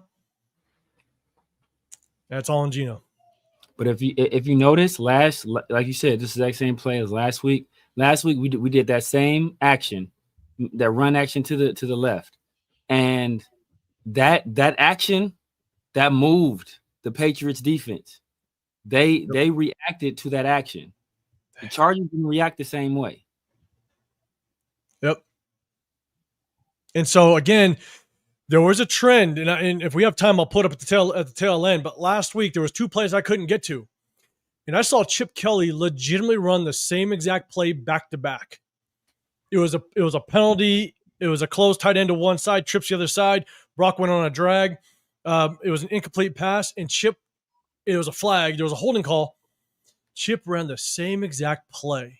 The very next play, and I'm saying that's a criminal. As an offensive coordinator, you don't just repeat the play. No. At least change up the formation. At least change, Something. And that very next, and he repeated that play, and the entire defensive line sacked Gino on that next play. I mean, it's like they knew exactly what was happening. Yeah. And so you just repeated the very first play, and they knew it, and they jumped it. So, this is Gentie's run. Again, we're going to show all the Genty's runs. This is a good run, and I'll play it all the way through. This is his first one, and this is, I mean, it's a good job of the offensive line. That's nasty right there. It's nasty. Lowered the boom. You got to give him credit. I will say, Genty did a better job of making the first man miss this time around. Yeah. This is what I've been looking for, so I will give him credit when I see it. He did a very good job. You watch the O-line. I think Big Mike had a good block on this. They all get a hat on a hat. They all do a very good job. Yeah, Big Mike and Colton. Brock did a thing. I do want to kind of show a common theme, right? If you look at our formation, we're all bunched in, right? Yeah. We're all bunched in. Keep that in mind as we continue to go through this. Bunched in, tight formations. We're letting the defense kind of come inside the box. And so we'll show it one more time. I mean, I'm telling you, the offensive line we'll do this view. It shows it better. Offensive line did a hell of a job. Jordan Meredith does a great job hooking the linebacker. Dylan Parham does a good job. Colton seals off.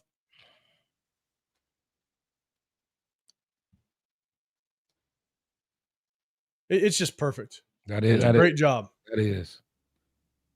They maintain their blocks. Genty makes the first man miss. Even Parham. Yeah. Even Parham, guys. All right, so let's go.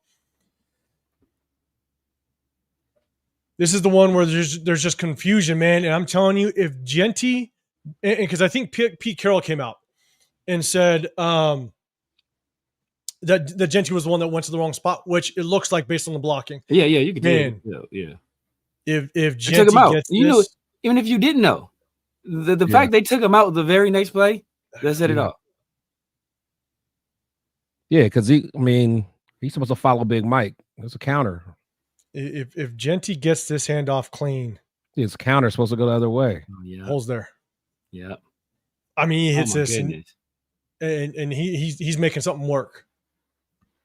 You know, the only guy that's questionable is this linebacker because of Genty's action coming this way. If I wind it just a little bit, you know. Oh, I think he beats that guy though. But Kappa is waiting for him. The second level, yeah. So if Kappa does do his job and gets the second level and shields off, but look at Kappa's helmet. Kappa's looking at that guy already. Yep. He's looking at the dude already. He was ready. Like if Genty goes the right spot, he's gone. I think there might be safety on top, but man, he's got time to play. So hold on, play it again. Hold on. Okay. From this view? Yeah.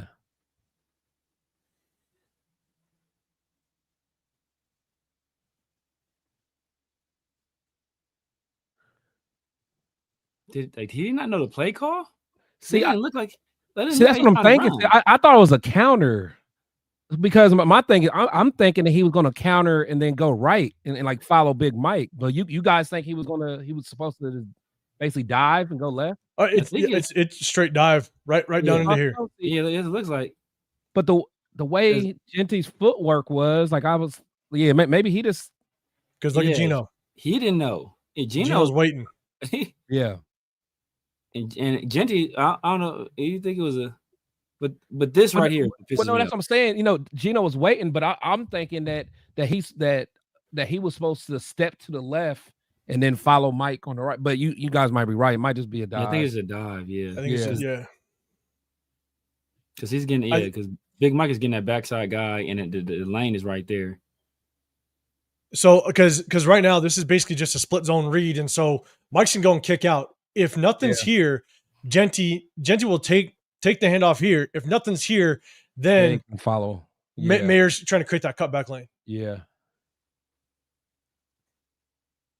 But that's on Genty. Now seeing that, that could have been big. Yeah, that could have been big. And just the fact that, like, after you mess up like that, bro, like your hair got to be right there. Your hair got to be on fire. Like you can't just be like go find work. Go find bro. Go hit somebody. You know you go messed hit somebody, man. You can't just be standing there walking in a daze. Like, bro, you already messed up. Is your head not in the game? Like, protect your quarterback. And there's another play. Oh, you already know. Get to in just a second. Oh man, all right. Look. So Here's the drag route to Deontay, man. Look, drew up the play. You're in man coverage. Good read. You hit him. Clears the linebacker. It's a good play. Get on their side of the field. But, man, Zamir White, hell of a job of stepping up on this one. Yeah. Zamir White actually picks up the linebacker.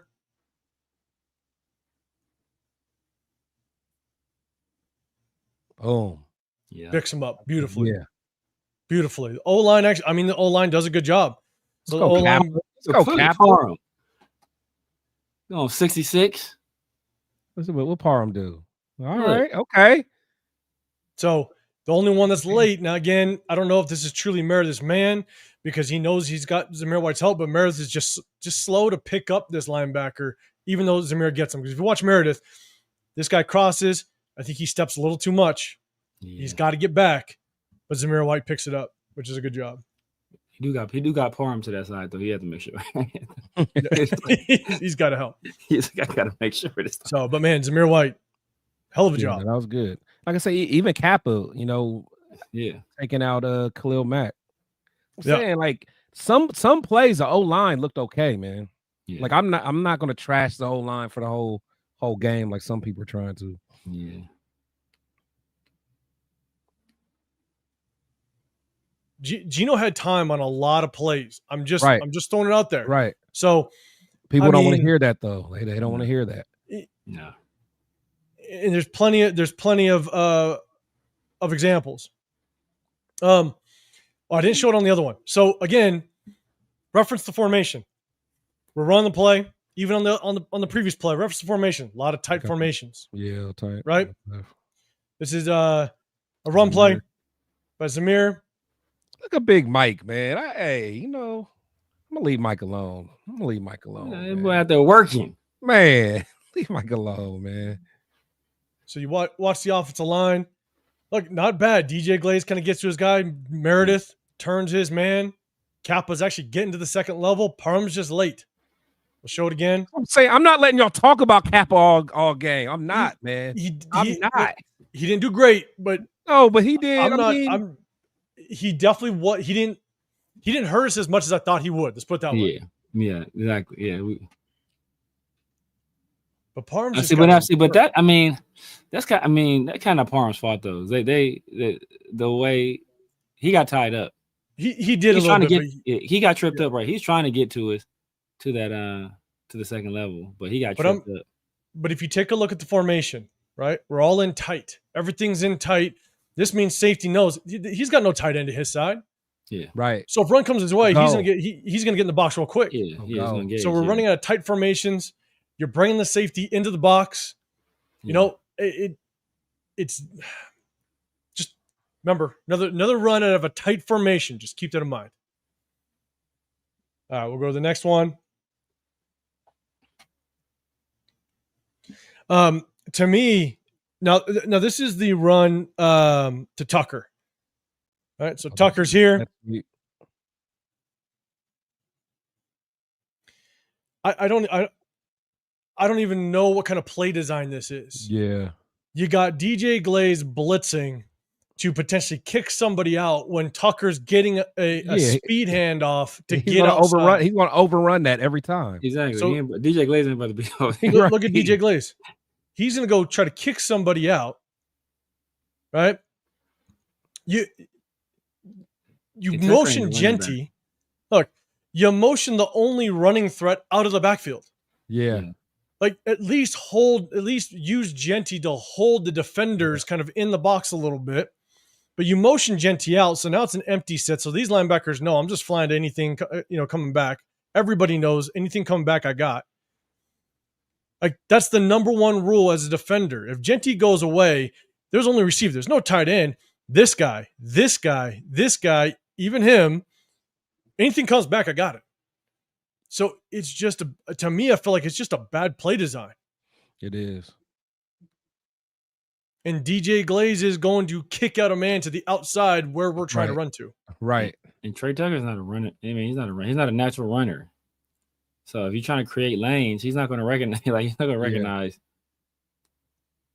It's just I don't know. The timing's just always going to be off especially with Tucker is in tight as he is, like it's just gonna always be off. Yeah, man. What up, Roth, man? I appreciate you, man. I appreciate the super chat. 100%, guys. Make sure you guys go check out Roth and his channel. Man, he hits you with lives all the time, not just for football, like he does MMA stuff, wrestling. Man, go hit him up. Man, appreciate you, Roth. There's like foreign baseball stuff. I want to say too. Yeah. So was this a designed run, or do you think this was an option? Was an option?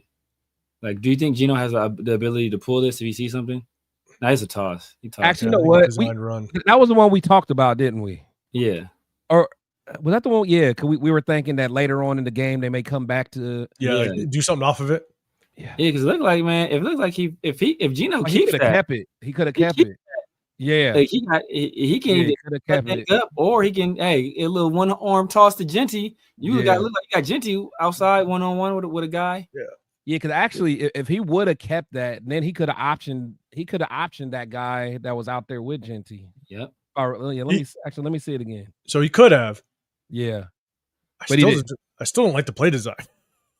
Yeah, but honestly, if he would have kept it on the option, that actually could have been kind of cold. That would have been kind of cold. Could have been if that was something. And we saw Geno's athleticism too. Yeah, like just kept going. Like now again, I don't like the play design with DJ Glaze pulling. It just didn't make any sense. But if they did go back to that later in the game, then this play would make more sense. Right, and when it happened, me and Severe was talking about that. Like they might do something off of that later on, but they happen. So,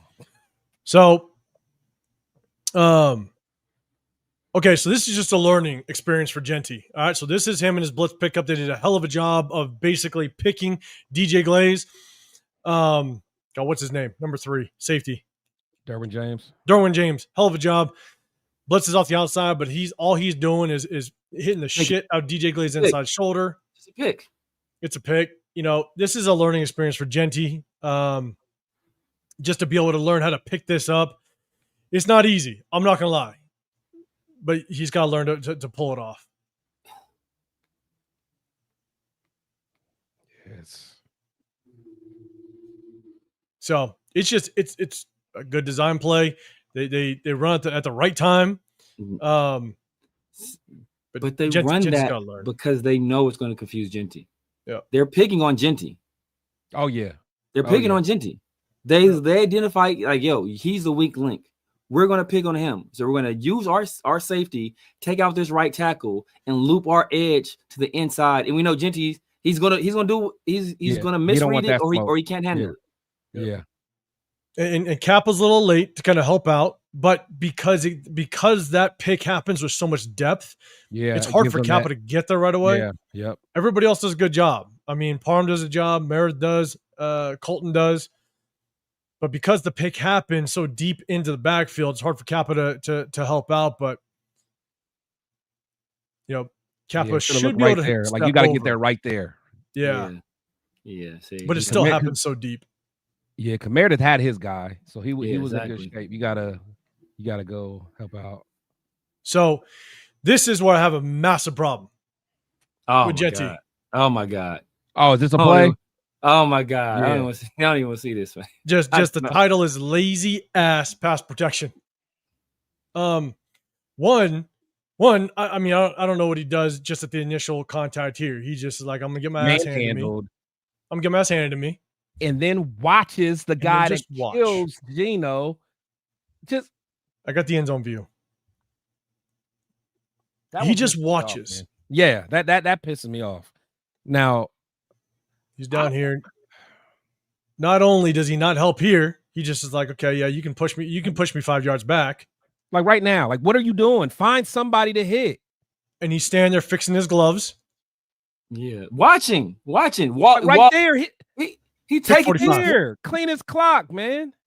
He's watching Geno. Like, man, I wonder what Geno's gonna do. Like, yeah, that's bad, man. That's our number 6 overall pick. And the thing that makes me the maddest is like, what do they teach you when you're first learning to tackle football? Be the hammer, not the nail. Not the nail. Why are you bracing? Why are you like already like bracing yourself for a hit? Bro, step up and hit this dude. Yeah, like he's scared. He looks like he's scared to take contact.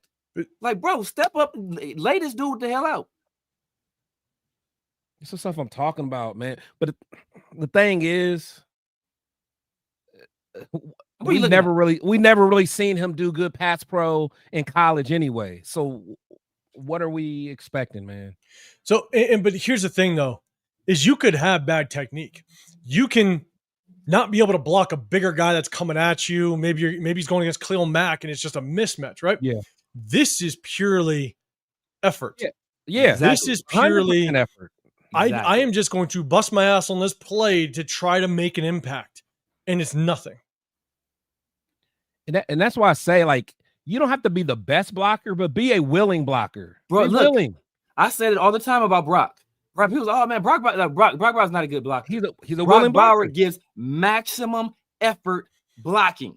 And that's going to take care of 75, 80% of the time. That's going to do it. So, like, just give the effort. That's all you got to do. That's like most of the job as a pass pro. Making the correct read, giving the effort. Like that half a second is a lot of times just enough. Hey, I got the ball off.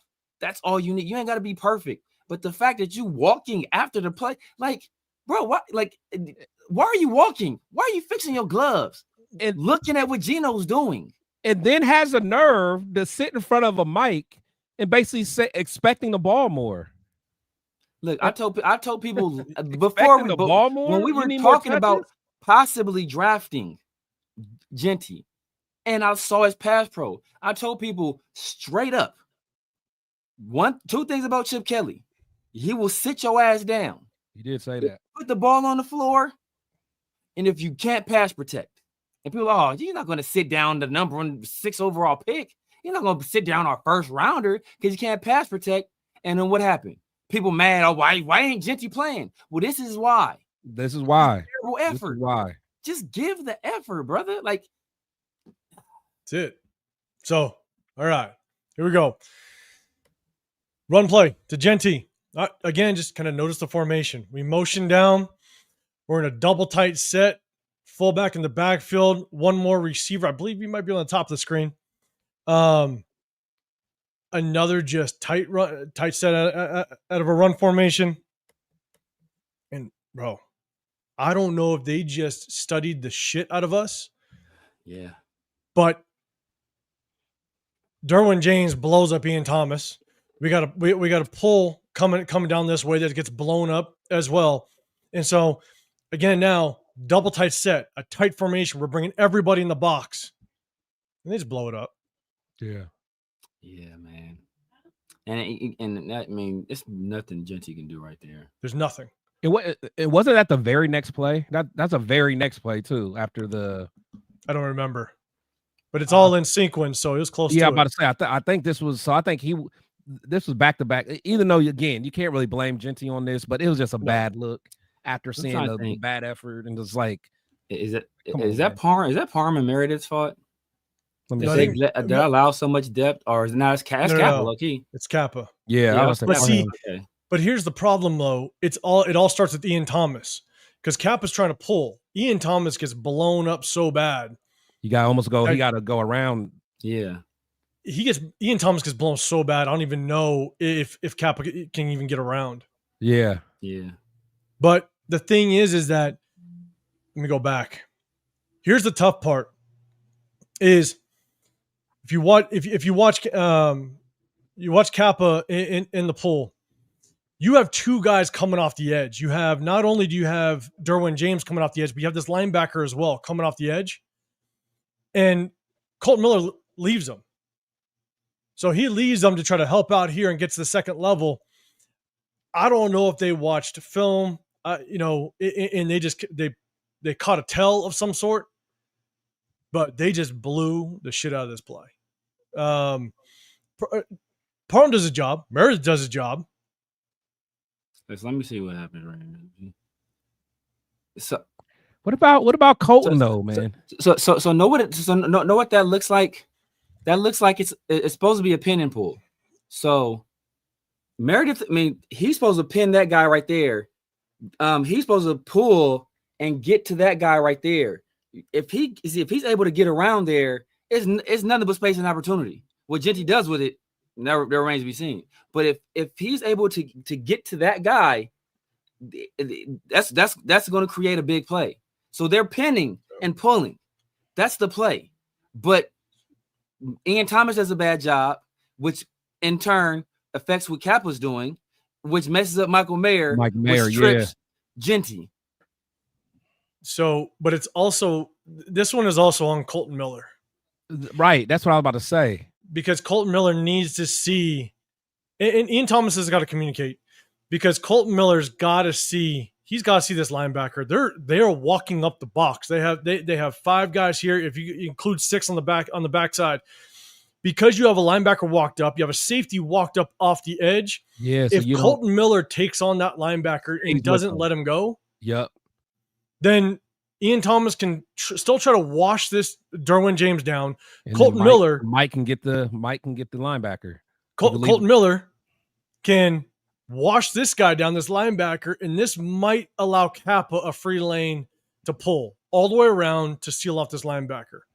So, because if you look at it that way, Colton Miller leaves 45, which you can't do that in such close proximity to Kappa pulling. He's going to blow up Kappa in the gap all day long. If Colton Miller takes 45, then that means that Kappa actually, either he doesn't continue around the edge, or Kappa actually, if Colton kicks out 45, Kappa might be able to lead just right through the hole. So we go to the end zone view. Yeah, it depends on where the. Cause I was thinking even Mike. I feel like, they wanted to go more inside. It looks like it. So if Colton, I don't know. It's hard though, because look, you got Kappa trying to pull, you got Mayer trying to lead. My guess is they're trying to go inside. Yeah, that's why Colton's trying to go to the linebacker. But God, when you have a linebacker walk up and a safety walk up, your blocking assignment has to change. Yeah, it's got to change. You got to protect the line of scrimmage first. Yeah. So if Colton gets to this linebacker and drives him, that leaves Kappa to lead up the hole, and then maybe Mayer can get through as well. But you just let it all blow up. It was just all bad.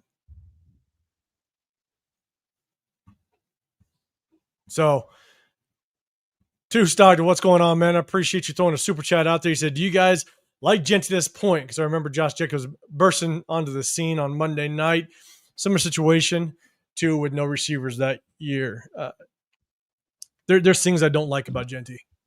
And the thing is that he showed a little bit more. You can make the first man miss. He showed that a little bit more. Yeah. But the things that I don't like about Genty, I'm still seeing it, unfortunately. So, look, it's only game 2. Remains to be seen. We'll see how it plays out. Chris, any thoughts on that? Yeah, I mean, honestly, Genty is kind of what I expected, unfortunately. So I'm not going to say I dislike him. I want him to do well, but he'll show flashes here and there for certain things. But, he's I never thought he was going to be what a lot of people think he's going to be. Unfortunately, I wish it wasn't like that. Yeah, Severe Man, any thoughts? Yeah, similar to Chris. Genty is who I thought he was. He's a smallish back. It's not particularly fast. Has problems in pass protection. He's the kind of guy back that should be available in the second, possibly third round. And we took him at 6. He's not going to change your offense. He's not going to make things. He's not going to do things where if you make a mistake, he's going to make you right most of the time. You have to make sure things are right for him in order for him to have success most of the time. That's not a player. That's not a running back you draft at 6. That guy has to change the game. He's not changing the game. He's being affected by the changes within the game. And we see it right here because he doesn't perform. And it's never his fault. It's the play calling. He needs to get 30 carries like we had the beat writer from Boise State. Oh, you guys need to give him the ball 30 times. Like, why am I giving the ball 30 times when half the time he ain't producing? Why am I going to do that? It doesn't make any sense. But then you say your offensive line ain't good enough to block for him either. So offensive line ain't good enough to block for him, but you still wanted to give him the ball 30 times? for him to be maybe slightly more effective. Like, it doesn't make any sense. So it's always somebody else's fault. When you're a first round pick at running back, it can't be you have to make other people right. And he's not able to do that right now. Much better game this game. I'll give him that. Had some nice moves, made some guys miss. But as a play, he made 3 guys miss and it went for 5 yards. Like what are we doing here? And in 2 weeks, we're 31st in the league in yards per carry at 2.9. So, I mean, what? Give him 30 carries for what? For what? What has he done to make you think giving him 30 carries is gonna be a difference maker? It's just like, come on, man. And against the Patriots, there were opportunities. The offensive line created holes for him to run through, and he didn't take it. He even said it. There was opportunities I had that I didn't take it, right? You know, this game, again, we're going to keep going through the game film to kind of get a little bit of a tendency. But, Severe, I see the time, man. We're good. Good? Okay. Yeah, we're good. Yeah. So there was one, and man, 2 stocks, man. I appreciate you throwing a super chat out there, man. Appreciate you. Appreciate it. Yes. John Fallon, you're saying, hey, 05 as a coach, what would your O-line starters be since ours sucked? Well, the thing is, I never would have shuffled up the offensive line. So it's really hard to say who I'd want. Maybe JPJ stays at center. Keep Meredith at guard because it worked last year. Grow off of that. But it's not about who I'd start. It's more about I would have gotten one of the best free agent guards in last free agency. And if I couldn't get him, then I would have drafted a guard in the second round or trade back in the first. I mean, I would have prioritized that guard position in a different way. So I have a quick question. This last draft, right? How many of our first 3 round picks are making a major contribution? We'll see how the chat handles that one. So, all right. We're haters, man. Chat. We're haters. We're haters. We must be. We're haters. All right. So this is another Genty run. Now, here's the thing. Again. Hold on. But before you even go that, Severe, I know me personally, I liked Will Johnson. He was only, I think, the second highest rated like in coverage in week 1. But that's neither here or there. But my bad. Yeah. And I know who you guys wanted, so it's neither here or there. No, hey, VBZ, what's on? Not signing Lampkin was nuts.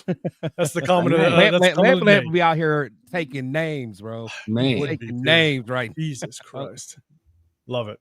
All right, so look, this is a run. I just don't understand the concept. Again, somewhat of another tight formation. All right, we're running. We got a twin sets to the one side. They're in tight. You're bringing guys into the box. You got to tight into the far side with Ian Thomas. You motion it over. I understand the quick dive concept, but the motion with Jakobi Meyers does nothing to these linebackers. I think you're hoping that Jakobi going in motion is going to maybe soften up the gaps here, right? You're going to have Derwin James slide out a little bit more. Maybe this defensive end, this outside end or linebacker. I don't know what position he plays. Maybe he widens out a little bit, but the motion doesn't affect anybody, and Genty doesn't stand a chance. I just don't like the play design. Yeah. So we'll see it down here in the end zone view. You get the motion. Motion doesn't affect the defense whatsoever. Everybody kind of stays in tight, and you're just outmanned off the edge. No one to get 43. Yeah. You want to see Colton Miller kind of climb to the second level a little bit quicker. But Ian Thomas, it's a hard block. You'd almost want to, like, anywhere Ian Thomas kind of tries to take this guy, you got Derwin James sitting out there. Again, the motion of Jakobi Meyers does nothing. Yeah. I just don't like the play design. There might be stuff that may have worked in college. That's what I'm saying. And I see VBG seeing give it to the jet sweep there. It's not designed to do that because the snap is so late. The only thing that motion, because watch when the ball snapped, the only thing that motion is set to do is to hold because it's too late. It's just to hold Derwin James or any outside linebacker. That's all it is, and it doesn't fake anybody out. And Derwin James is there to sit and make the play. I think it's just a bad play call, unfortunately. Yeah. I think like you said, I think they were trying to move some guys and nobody moved an inch. But that's why we were able to have some of the success we had last week, where the Patriots were reacting to our run action, to our motions. They were reacting to all of that. And this week, the Chargers just said, we're going to make S and Jenny beat us. If you can beat us, okay. But if you can't, then we're on everything. Oh, yeah. You got to run them out of that too. You got to run them out of that too high. So this was Jacoby's catch, man. So this is one of the things I want to say is we didn't see a lot of RPOs at all. We did not see us hitting it. Like, there was a lot of times the Chargers got to sit back in coverage because we ran such tight formations. Like you guys are seeing, we're running tight formations and we're running the football. I wanted to see a spread it out, because when there's two ways that you can do it. I think Chip Kelly tried to run more and more out of tight formations because I think he was trying to cover up for our offensive line. He was trying to get the receivers involved, get to the linebackers, help out. But that's one way to do it. But it wasn't working for the most part. The other way to do it, spread guys out. Spread them out, create natural running lanes, force linebackers to kind of get to the hash marks and create natural running lanes. But at the same time, you can run RPOs. And that's one thing we did not do.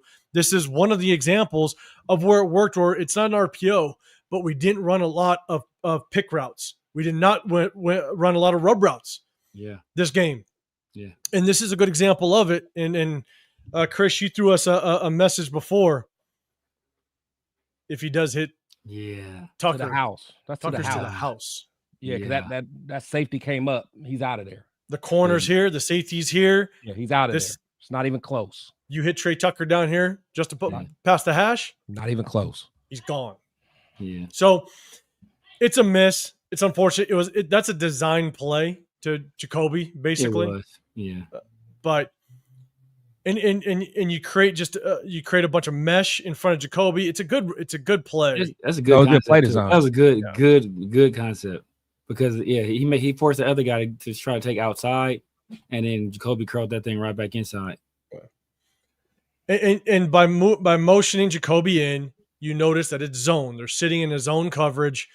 You take these two guys that basically wash out this guy here that's going to have to get depth.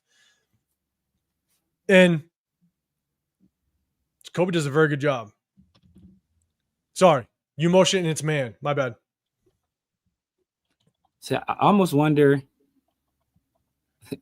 What's ironic is that low key, if the Chargers had a banjo call on right there, then the other guy, the inside guy just stays with Jacoby. In there, yeah. And then Geno's forced to throw to Trey Tucker, and it was touchdown. Yeah. So again, good play call. A miss, man. Tucker would have been off the races, but again, just really good play call. So I'll definitely take it, kind of without question. But I want to see more of that. Yeah. You kind of create those natural kind of mesh concepts to make that defense work and make them confuse them a little bit through coverage. But man, we just didn't see it a lot, unfortunately. All right, again, here's Genty's run, really good stiff arm, but again, you got two receivers down here, good stiff arm. To me, just look, good job making that first man miss. He's falling forward for yards. I'll take it. Yeah. Can't go broke putting money in the bank, but that's 6 overall, y'all. You think Adrian Peterson is tackle for you? What is a 3-yard game right there? So, but good job by the offensive line. Jacoby's the one that kind of misses the block a little bit, but just solid work by the offensive line. Yeah, Capital doing work. I like that. Hey, did I Colton the pool there too? Yeah, Colton gets around the corner, seals everything off.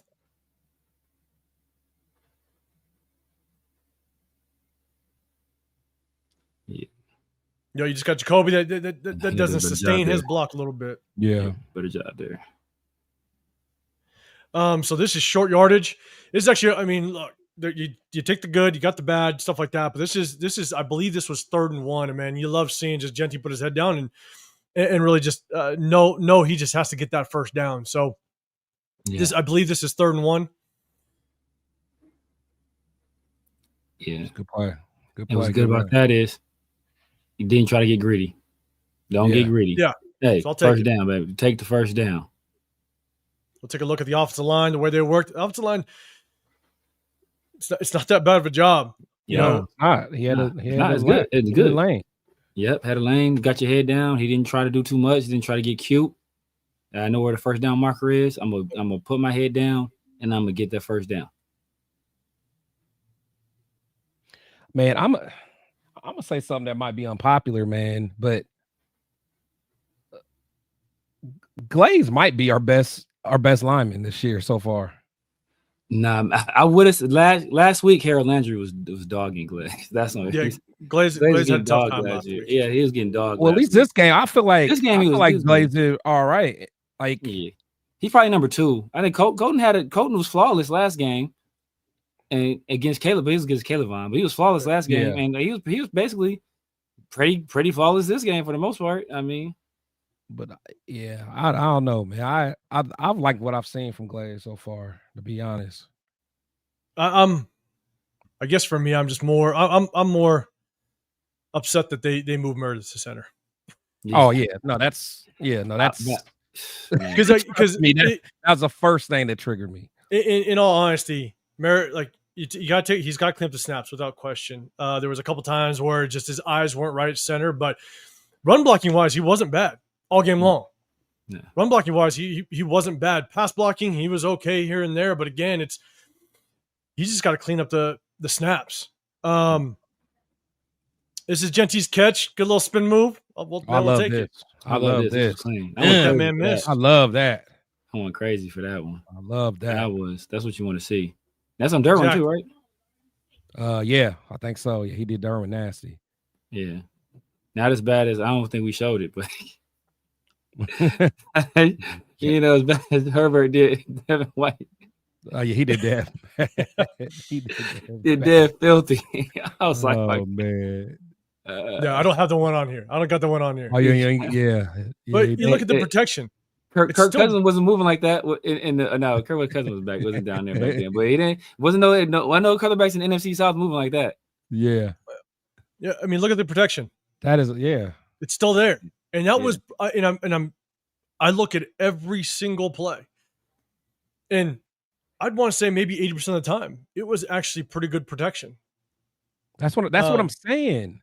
That's what I'm saying. Like I'm not letting people take the easy way out and just blame everything on that line. I'm not. Yeah, nah. Gino had a terrible game, and it was a combination.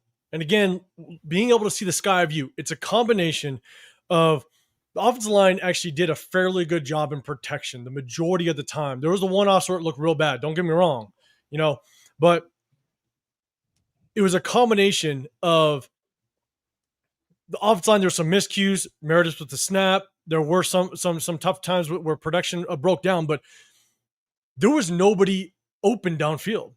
Yeah, the Chargers locked up our receivers across the board. There was nowhere Gino could have thrown. And then when Gino did try to press it downfield, it was just a bad decision. Yeah. So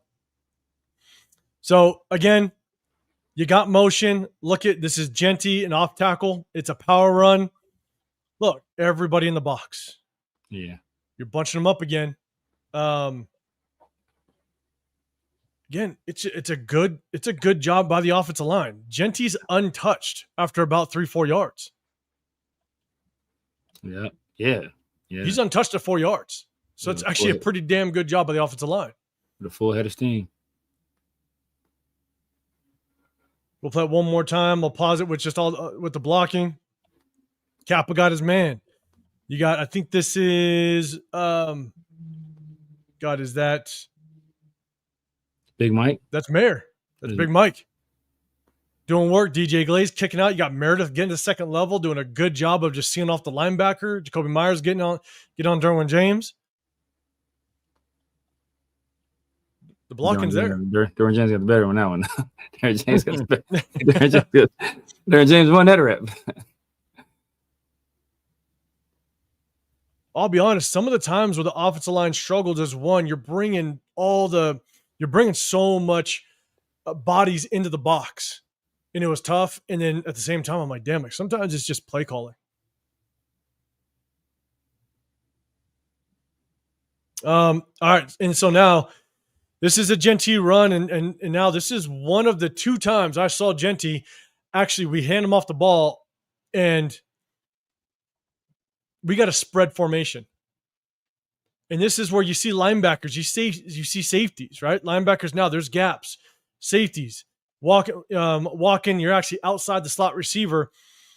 And this actually allows Genty to kind of move around a little bit. Yeah.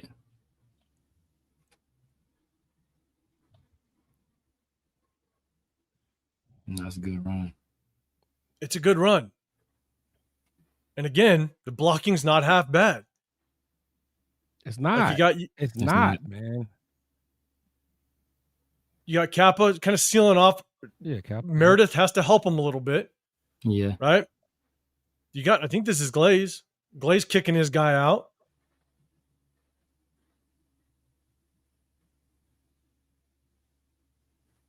That's a good run with good blocking. Yeah, Porter, good blocking. Or not Porter, but Thornton. Yeah, handling his guy. I'll take that. And the thing is, with Genty not being like super explosive, like I'll take runs like that all the time. If he can give me that, I'll take that. But the issue with him not being super explosive, because people always give go back to the play one more time. Yep. And this is why I don't want to hear these stats about that are deceiving, because Dan Henley got a hand on Genty, so technically that's yards after contact.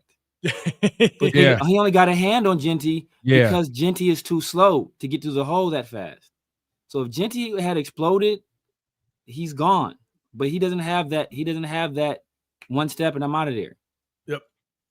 No, he does not have that speed. He's not going to have that breakaway speed. And I'll show another one where he has the natural running lanes to make moves and get out. And unfortunately, he just doesn't have the speed.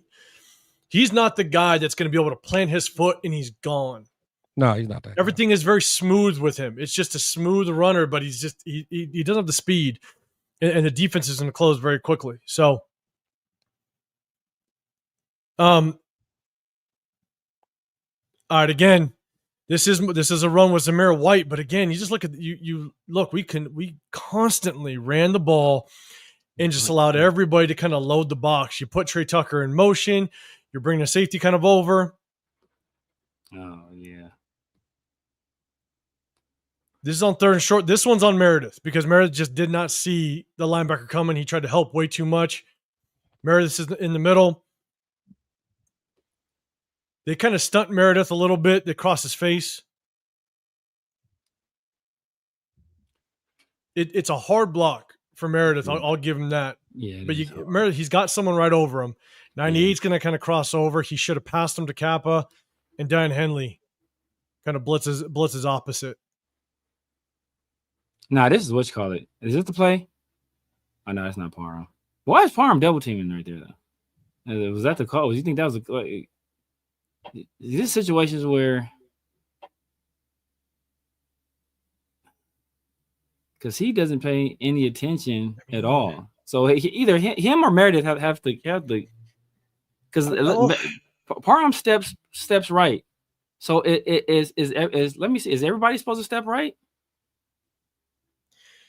I mean, it looks like they're just running like straight power, just straight ISO up the middle. Okay, because it looks like everybody steps right but Meredith.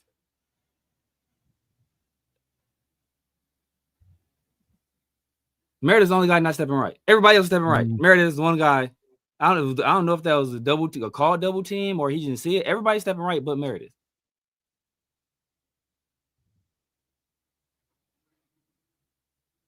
Yeah, I'm gonna put this. Look, you got a double here, but Parham has to see linebacker. But I put this. I'll be honest. I put this more on Meredith, just because 98 goes this way. If Meredith passes this to Kappa, and Kappa looked like he was already prepared to take on a 98. Yeah, because he kind of buries his head, even though he's head up on him, which is really tough. Yeah, you want to take the guy head up on you. Yeah, but Parham had one later. I don't know if you got it. Parham had one later too, where it was worse than it. Parham had one later. I don't know. Did you get that one where Parham's like just sitting there and like blocking nobody? Oh, yeah, I did. Yeah, I did. Okay. So it's tough. I don't know. Again, I put this more on Meredith. It is tough. He's got a guy head up on him, so he should pass 98 to Kappa. Kappa's got to do a better job. I mean, Kappa just didn't pick up 98 whatsoever. Yeah. Kappa just is just a window letting him go through. So, but I'd like to see Parham help out more. But again, I don't know. For me, I'll put that more on Meredith. And the thing is that last week we did a lot of the same. We did a lot of bunch stuff too, but what they did was that they took advantage of those bunch sets with those rub routes. So that many defenders being that in that close proximity, where you create those natural picks. Because people are, look how many people are in the box. So like, bro, there's many people in the box because we're running 12 or we're having these receivers so close to the line, so close to the lineman. In these bunt sets, that's what's creating these extra guys in the box. But we were able to take advantage of it last week with pick plays and with rub routes, and we're not doing it. We didn't do it this week, or not nearly enough. Yeah, and so again, it sucks. Yeah, like and you know, my guys know, and people in the chat, it's like as much as I'm a Meredith fan, I do think Meredith played. He didn't play horribly this game. You take away the snaps, wasn't horrible, but he did have his missteps. And that's the tough part is that's definitely on Meredith. For the most part, Meredith did a good job just run blocking, all day long. Again, you got to clean up the snaps. But now this one, you got Genty. This is Genty's run, a good job with cutback. But you want to see just a little bit of speed to be able to kind of catch the edge and go. He's just fluid. He's not fast. He's not going to break away from you. And that's why I don't think he's ever going to. We're not going to see him just break off those massive runs like he did at Boise. Yeah, that's nice. It's a great run. Yeah, it's nice. But it's like, that's. Hey, you know what? Hey, you see that? Oh man, that guy's can go to the league. He can be a second, third round pick. Like that's not a top of the league guy. That's not a second most guaranteed money in the league for any running back behind Saquon Barkley. Saquon Barkley is the only running back in the league with more guarantees on their contract than Genty. Damn, Glaze got work that play. He got done. But so that's not me. But look, this is progress. Major progress from week 1 to this. Like especially that right there. He wasn't doing that week 1. Yeah. I mean, you that's how you make the first man miss. Diane Henley right here. Yeah. This is how you make him miss. Gotcha. Use his aggression against him. That's it. That's perfect. We'll take a look at the blocking real quick. Oh yeah. Oh, who that? Was that? Oh, Big Mike. Big Mike got lost on that one. Yeah, he did. Yeah, you watch. Parham's just got It's like Parham's just shaky on who I'm supposed to go get. I think he's thinking it is a run this way, so he's thinking maybe 43 is going to overpress him a little bit, but he's just got to be able to kind of get engaged, stay on him. Kappa's coming to help. Meredith's got his guy.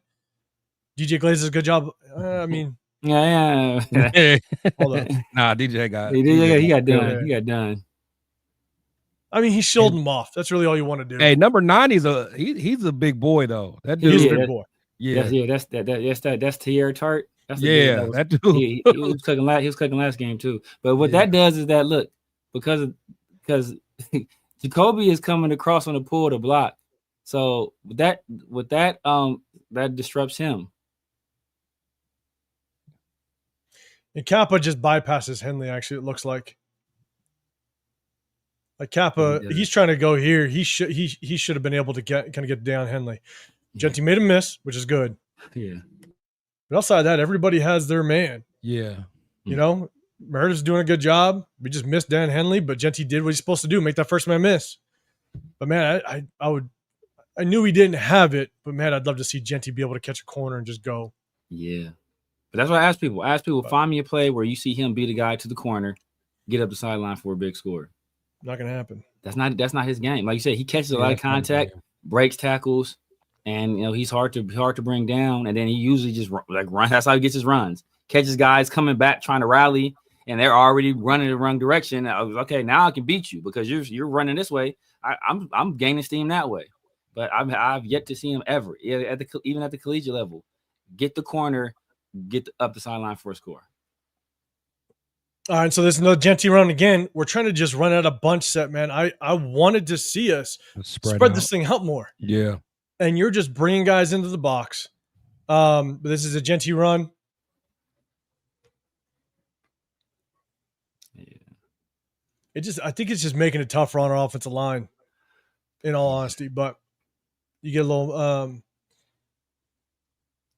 good tough run though. Good tough run. Yeah. We get 4 out of that. Like 4 yards. Hey, I'll take that. Yeah, I'll take that. Yeah.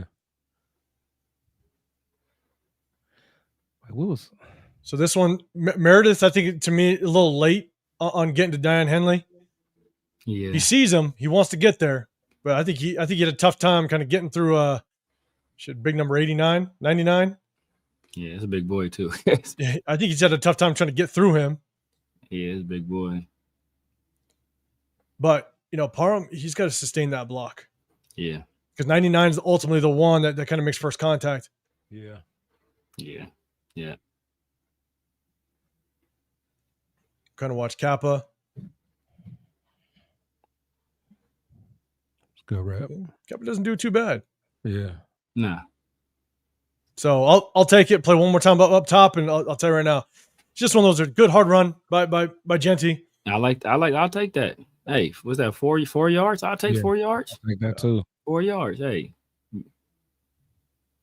Give me a smooth 2nd and 6. Keep me on schedule.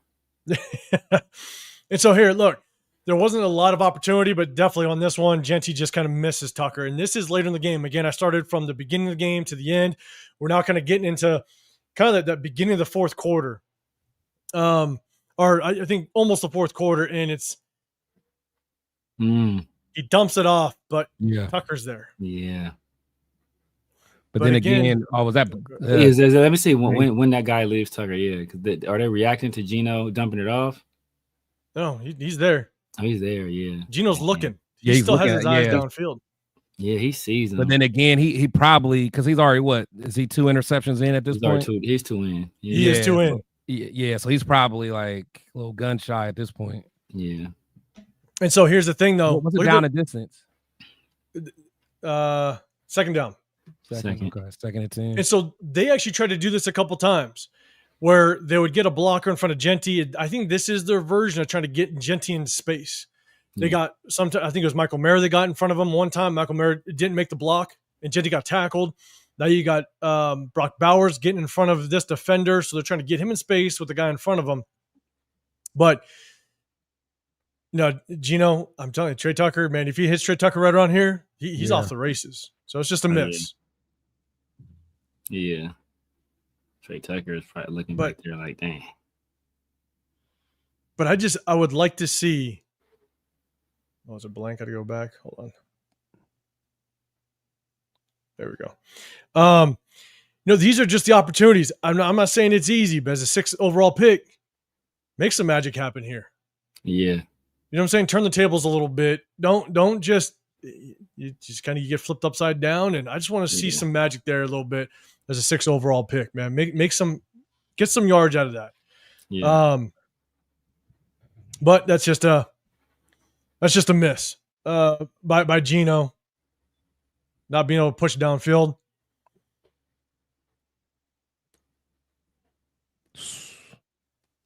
So this one either can be on Meredith or Zamir White. I don't know. So this is a sack given up. You got Zamir White that's stepping up to block. And I think he completed the pass. Yeah, no, he got it off. Oh, my bad. Yeah, not a sack. But Gino stood tall right there. He stood tall. That's tough. Yeah, he stood tall. But what the linebacker comes, I believe it's Derwin James here, I believe. Let me wait. Oh no, sorry, it's a late blitz on top. Yeah. So again, this one, here's the thing, and I don't know what this means. I only know what guys that I know that have coached offensive line, my offensive line guys when I was offensive coordinator. When the center pulls out that way, he knows, look, this is where pressure's coming from. So I don't know if that means Meredith has to pick it up or Zamir White sits in the backfield. Is it Zamir White's job to pick up this blitzing linebacker late? But Zamir goes and helps Colton Miller for some reason. Yeah, the one guy that don't need help. Yeah, I know. So Meredith is communicating something to his left, which I believe it to be pressure is going to come from the left. Mm-hmm. Derwin James is stepping up in the pocket. You already got it overloaded to the left-hand side. So I don't know if this is Meredith's fault or is this Zamir White helping out Colton for some reason. If Zamir White just steps up, it looks like he didn't even look. He didn't look. Yeah, he didn't look for anything up the middle. So, and I don't know if that's because he thinks Zamir White is sitting there stepping up for production or for protection. Yeah, can you run it back from the sky view? Yep. Where's that? That's safety right there, right at the top. He's at the top here. Start it back over. Let me see something. I think that actually, I think that's Zamir. Honestly, know what I think that is? I think that safety has man coverage on the running back, and I think they have a call where if the running back doesn't leave the backfield, keep blitzing. You're going. I don't know. It didn't seem like the safety was or is this corner, right? Is that corner out there, or was that a safety? Which one came? The corner out here. The corner did. Okay. Yeah, so could be, but it almost seemed like he wasn't even reading. He was just coming regardless.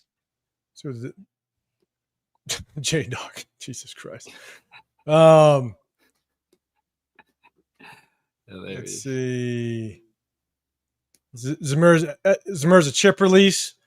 That's what you're saying. See, the thing about if it's a chip release, then if it's a chip release, Zamir White is going to get to the outside shoulder quickly of that pass rusher and have that lane to actually release. He lets this edge rusher kind of get to the outside. He's already looking inside. Yeah. So if it's a chip release, you're going to get to that edge rusher pretty quickly and chip him and be able to get out. If that was the case, he would have been by himself. Yeah. If that guy was really blitzing. Yeah. And that's why watch Zamir's eyes. Zamir checks inside first.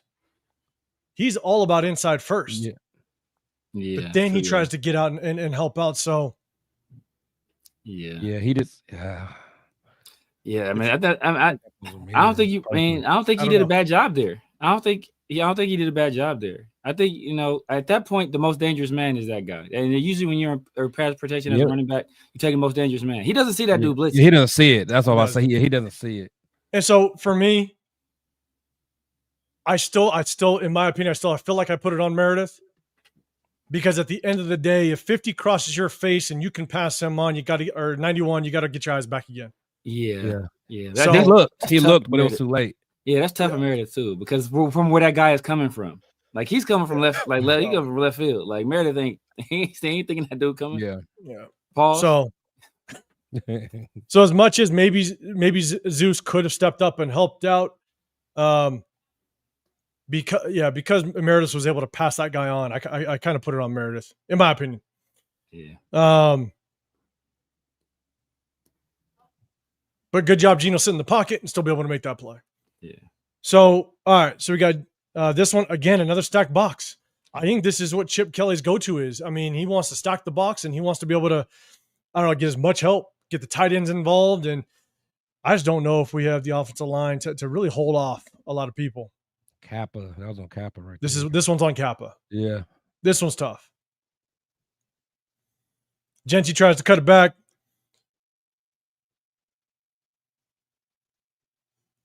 I'll run one more time up top. You see Kappa down here. He just doesn't get good positioning on. I think it's 91. Might be 91. That makes the play.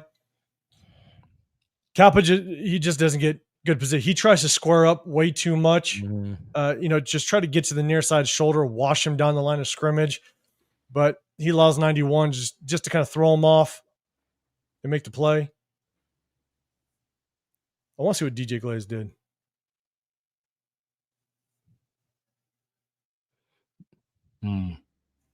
That's, I don't know. That's tough. Let me see. I want to watch Genty.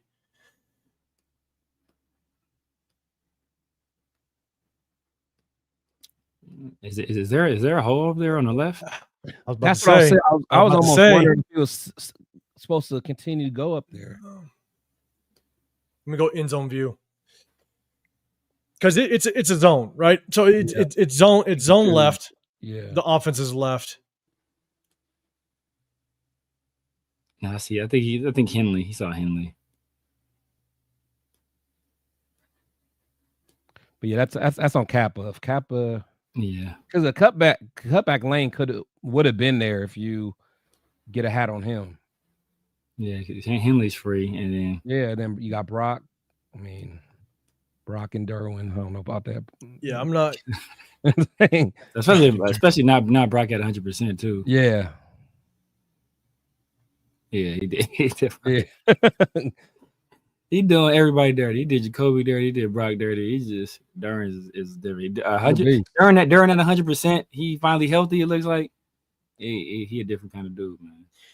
Yeah, I got to put this on Kappa, and it's just tough because it looks like just on the cutback, just there's really no blocking. You'd like to see Genty.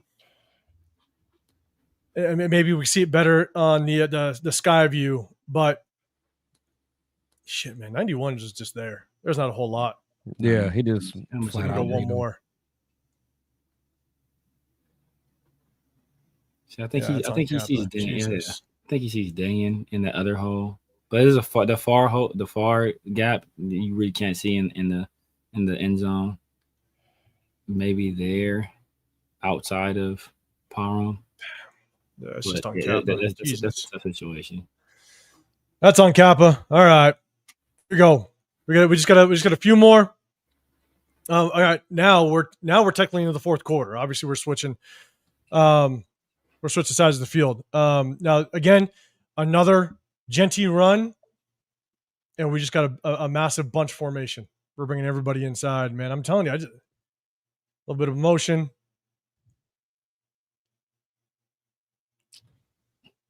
The hole's there. Let's check out the blocking. I'll move that comment real quick. Oh, my bad. Oh, shit. Samiri. My bad. I've had that way too long. All right, here we go. Okay.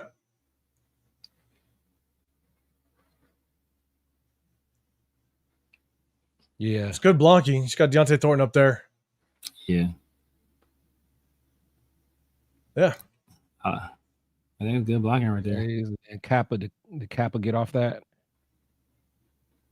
Oh, no. Good help. You got Parms that's a little bit slow. You want to see him kind of take a little bit better angle. But the thing about Parm, that's a tough block. Yeah. He's trying to reach Dan Henley, which is already athletic as is. Exactly. And he's trying to get to Dan Henley. That's a tough one. And he has to kind of work through some trash too. Yeah. And look at Colton Miller. Look at big Colton Miller. Oh, get some. Okay, IHOP, and that's on 90. That's on 99. Is that the dude that was killing us on the inside too? No, on 90. 90. Yeah. I thought 99 gave us some work too. I think 99 they gave him some work on another play. They did somebody dirty. I like the double team here, Kappa and Meredith.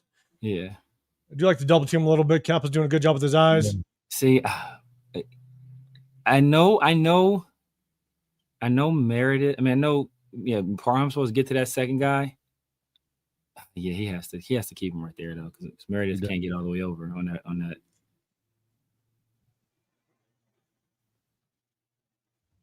Yeah, it's tough. I mean, look, in reality, in this, I think where Meredith, he's got to move his feet quicker. So now I was thinking if Parham can, but because the way the leverage is, like Kappa can't leave him, because the hope would be like maybe Kappa can get then he can go get Henley. Yeah, but because Meredith's in the inside, so he probably he already has the leverage on him from the jump. So it's like Kappa has to stay there to help because the play design.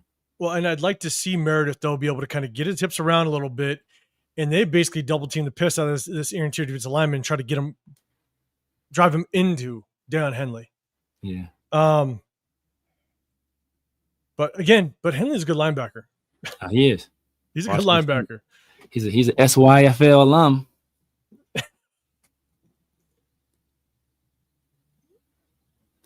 But yeah, good run. Hey, we'll take it, right? I think it's 5 yards. We'll take it. Let's now let's see.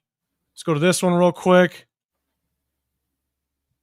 Again, good protection. Oh yeah, this is the I believe the seamed Brock. Brock's right here. Just Brock hesitates out, and I think he gets back up in the seam. Yeah, right there. Yeah. Oh, it's a good route.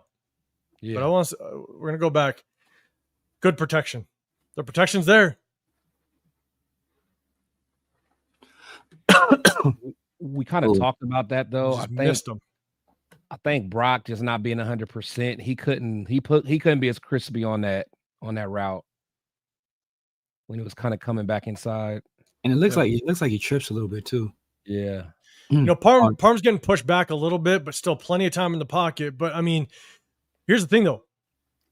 Brock has the positioning on this receiver, and it's just an overthrow by Genty. Throw it inside. It's just an overthrow by Genty. And maybe, Chris, you're right. Like maybe with all the timing that both Brock and Gino have been trying to put together. That's what maybe he expects him a little bit further in the end zone. Yeah, exactly. It looks like Brock trips too. Like, because Gino's throwing that pass before Brock is all the way out of that break.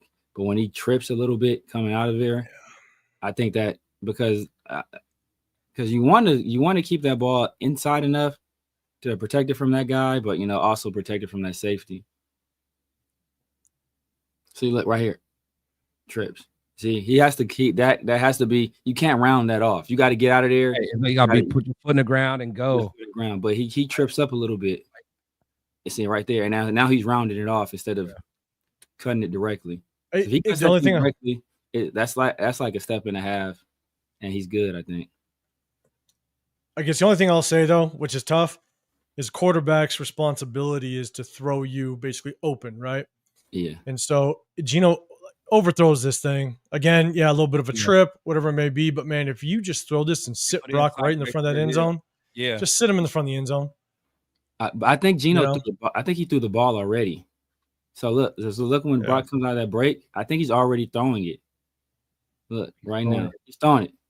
Oh no, he waited. If anything, he's late. But the read comes from what does the safety do with Jacoby? Yeah. If the safety drops with Jacoby, then Brock is your read. Yeah. So again, it's definitely not easy, but that safety is your read. If the safety goes with Jacoby like he does, because you have a little bit of a shake route right here where Brock bends outside and then he gets back up into the seam. Safety's breaking. I wish Gino would have just sat him right in that front of the end zone and bang that's a touchdown. But but to be honest, it's not easy. But with Brock not running the clean route right there, that's causing Gino to kind of wait a little bit longer than he would have to. Yeah. And then also the way they were jumping stuff, I don't think Gino wants. I don't think he's trying. Oh yeah, he was already gun shy at this point. Yeah, I don't think he wants to do anything. He wants to, hey, either my guy gonna get it or nobody's gonna get it. Yeah, that's and really the only person. I mean, it was good protection overall, but Dylan Parham just can't give up this much ground. Yeah, the protection's all right. Yeah, when a quarterback can take a hitch step and still be able to get a clean pass, but Parham he's got to stand his ground. He took like 2 or 3. Yeah, I will say though, man, that the Chargers defensive line, man, there were some big boys. Yeah. All right, let's go. Just a couple more, and then all right. This is the bad snap. No, it was a bad snap by Meredith off to the right a little bit. Oh, this is the one we got a penalty on. Yeah. This was the penalty on Parham holding. On Parham. I'll go to the end zone view in just a second. Parham was getting worked. Yeah. Everybody else says good protection. I like it across the board. I think that's 99. That's 90. That's 99. 99 giving work. 99. I want to say.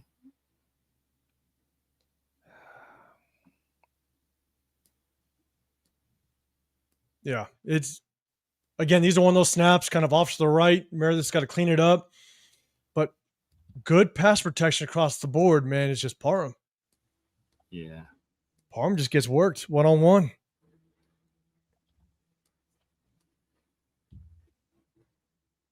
Yeah, man, he getting cut, and he didn't even. He kind of did. I like that though. Gino trying to lower that shoulder a little bit. Shoulder. Try to get that first. I mean, you like it until he gets up. Yeah, he gets up. Yeah, gets up. You see, and then oh boy, I forget his doing. See him warming up on the sideline. Right. There goes my parlay. There goes my parlay, y'all. Screw the parlay. Screw the Cowboys. God damn it, I missed my parlay. Another Gino pass. Good protection by the offensive line. But again, this one, it's just a bit. It's just a miss. Yeah, too high, man. It's a miss, man. That's a bad miss too. It's plenty of time. It's plenty of time. Plenty of time. Jacoby's here. Saying, man. Not like it's a muddy pocket where he's worried about good around his feet. Nothing. Just a good pocket. And it's mainly a good pocket because nobody was over Dylan Parham, so he gets to take a play off today. But good pocket, and Gino just overthrows it. You got to just sit him right there. Yeah. Yeah. Ah, man, that's a bad one too. Like, I think he has bad footwork on that pass. That's why he's selling it. I mean, and this is fourth quarter. I mean, this is, I believe, at this point I think we're still in the game. Yeah. We're basically just. I think it's at that point we're just a couple scores away. Had time. Yeah, but it still goes back to. He's just unsure. Like he was just uncomfortable. Like let it go right there. Yeah, you know what I'm saying? Like he was just uncomfortable, and he was so that made him late. And all the weight is on his back foot. Like, and so that's why his shoulders are pointing up, and he's selling the ball. See, you step into the throw, get the weight under your front foot, deliver the pass. Because there's no reason not to step into that throw. Yeah, when you throw off your back foot, you tend to be be high sometimes. I don't know. The more and more I look at his mechanics there, it's like, damn, I don't know how you not make that damn throw. That's what I'm saying. It was just he was just unsure. He didn't want to really step into it because again, I'll be honest. He was very conservative. Does he just feel just that slight pressure coming from Kappa? I don't know, but still though, man, like you gotta fire. You have to fire that. You gotta fire that, man. You gotta fire that, brother. He had stone foresight at his right tackle. Like that should be nothing. That's nothing. And so look, and again, I'm not giving. He needs to make that throw, but honestly, man, I think that just slight pressure coming from the right side just made him just maybe change a little angle on his arm, and now he overthrows it because there's no reason why he doesn't make that goddamn throw at all. That's a throw that an NFL quarterback should be able to make. Yeah. So this is Gino's interception in the back of the end zone. Again, reference the protection. Oh, was that the Trey Tucker? No, this one was to Jacoby. Jacoby. He just. Oh, Trey is that Trey open right there too? So I kept looking at this one, and I'll pause it. I just don't think there's really any opportunity because even at the throw, the safety's still on top of Trey Tucker. And you better not make that mistake of throwing, a 50-50 ball to Trey Tucker when he's 5 foot nothing, right? This one, I just don't see where the open opportunity was because you got Derwin James on Jacoby Myers. If you're going to throw that, you better throw that shit high where only Jacoby can get it, and it's short. Yeah. In my opinion, I think the only thing Gino was thinking is Derwin James isn't going to turn his head quick enough. Yeah. And Jacoby's going to be able to kind of make a play on his backside shoulder, but it just wasn't a good ball. Yeah. But Trey's got the corner on top of him. I don't know if you take that shot. Yeah. Which, you could have, because look, Gino tried to take that shot earlier in the game. Right. Where Trey Tucker was like Trey Tucker covered. I was like, my God, why are we throwing like, jump balls to Trey Tucker? That's Aiden O'Connell circa Broncos game. Like, why are you throwing? Oh, so, yeah, that's tough. Yeah, that's tough. That picture's not clean. Yeah, picture's not clean. Let me go. And plus, he's already throwing the ball right there. So stop right here. Already out. Stop right here. Yeah. So you kind of don't know what Trey's going to do, and that safety is kind of peaking. So he's ready to peel off if you throw anything to Trey. Yeah. The only thing I could have said on this one, if you want to give Gino an actual option, is the corner's not in position. If you throw an actual good fade route to Trey, you might be able to play that sideline and hit him. Yeah. But either way, I don't know. I think it's just a kind of a bad decision by Gino, and he caused the interception late in the game, fourth quarter. But again, he throws it. Protection's there. Yeah, it's good protection. To say that the O-line was just bad all night long, I just don't think that's fair at all. At all. Got to put it on. I'm standing on that. Yeah. All right, two more. All right, let's see. Oh, yeah. Here we go. This is fourth down. We got our boy Dylan Parham, okay? Oh, my God. Maybe we'll say that maybe Dylan Parham was the one that was not so good all night long. But yeah, this is the delayed blitz. This is terrible. Day and Henley. Oh, my goodness. This is on fourth down. And this is where we kind of killed us. Yeah. That man.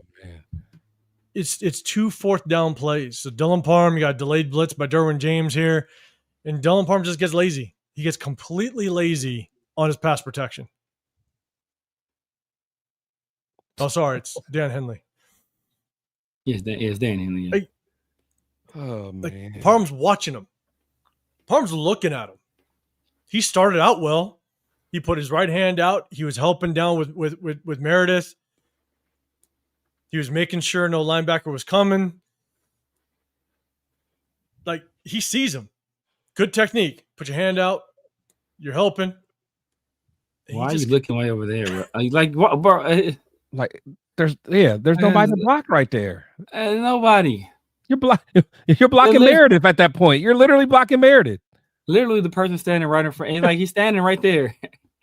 And this is on fourth down, right? Like, I'll play it one more time, so because it's hard to see on the other view. But 91, opposite of Meredith. Parham, you're on an island, big dog. Like, just stare him down. If nothing else, y'all could just stare at each other. Yeah. All I care. And he just you just want. Yeah, that's horrible. That's nasty. And because usually, I will criticize a guy for not finding some work. But just occupying a free man in front of you is work. I understand wanting to peel back and get in and some action and do something, but bro, you got a literally guy staring right at you, waiting for you to do something. And you stared him down. So, Dylan Parham, brutal. Okay. And so that was 4th down. Okay. That was 4th down, opportunity for us to maybe move the change. Again, we're down in this game. We need to move the ball. We need to have a chance to win. I think this kind of sums up it's just a bad day for Geno. This is 4th down. 4th down. This is the last play that I clipped because there's not a whole lot after. He was running for his life, though. He was running. Yeah. Without question. He was like, he's running. But yeah, just throw. Yeah, at this point, hey, where's number 10 at? Why are you throwing the ball away on 4th and 5 to turn the ball over? Yeah. Like, I'm sorry. I throw it into a crowd. Like, throw it into like any jersey you see. In fact, who's that up there? Is that Brock? Who's there at the 40? Like, at this point, throw across your body if you have to. It's Brock and Jacoby Myers, I believe. I don't care who it is. You got Jacoby Myers down here. Throw it to them. Yeah, just throw it across your body if you have to. Oh no, it's Bachman. Is that Brock? No, it's Bachman that's down here. I don't know why Bachman's in the game. No, at the top though. Was that Brock? Oh, at the top. Yeah. Yeah, I think that's Brock. Hold on, you'll see. Oh no, it's Genty. Genty's on the top of there. No, right there. I mean, I'm sorry. Oh wait, no, yeah, right there. That's not Genty. No, down here. No, hold on. Let me pause it. I'll pause it. Right there. Well, no, I'm sorry. No, keep going. Out of the frame right now? Yeah, out of the frame, coming down right there. Up top, that one. Oh, here? I think it's been brought. I believe that's Genty. Oh, no, I'm not Genty. Sorry, I kept saying Genty. Labe. Oh, okay. Yeah, because he comes off. Yeah, I was about to say, I know that wasn't. Yeah, my bad. Wrong skin color. My bad. Yeah. Okay. But yeah, like I mean, I know they're on your ass at that point, but just throw it up. But it's 4th and 5. Yeah. Just throw it up. Like, as a veteran quarterback, you got to know the situation. Exactly. And you throw it away. Like, that's almost as bad as Parham missing a goddamn block. Yeah. Yes. Just give the guys a chance at that point. You know, I mean, the worst that could happen is you get an interception. It's basically a punt. It's a punt. Yeah. You know, but the thing to make it tough is he's running to his left, trying to throw right. So that's what I'm saying. They were on his ass. So at that point, you just got to know the situation, throw it up, hope for a prayer.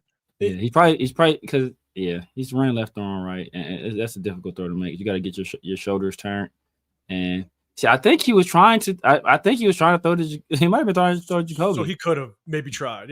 I'm with you. Maybe he was truly trying. It is a hard throw. Geno ain't young no more. He may not got the hips and shoulder movement to kind of get it all the way around to get to him. So maybe he was trying, but man, that throw was so far off. I'm just sitting there going, 4th and 5, and we need to move the ball.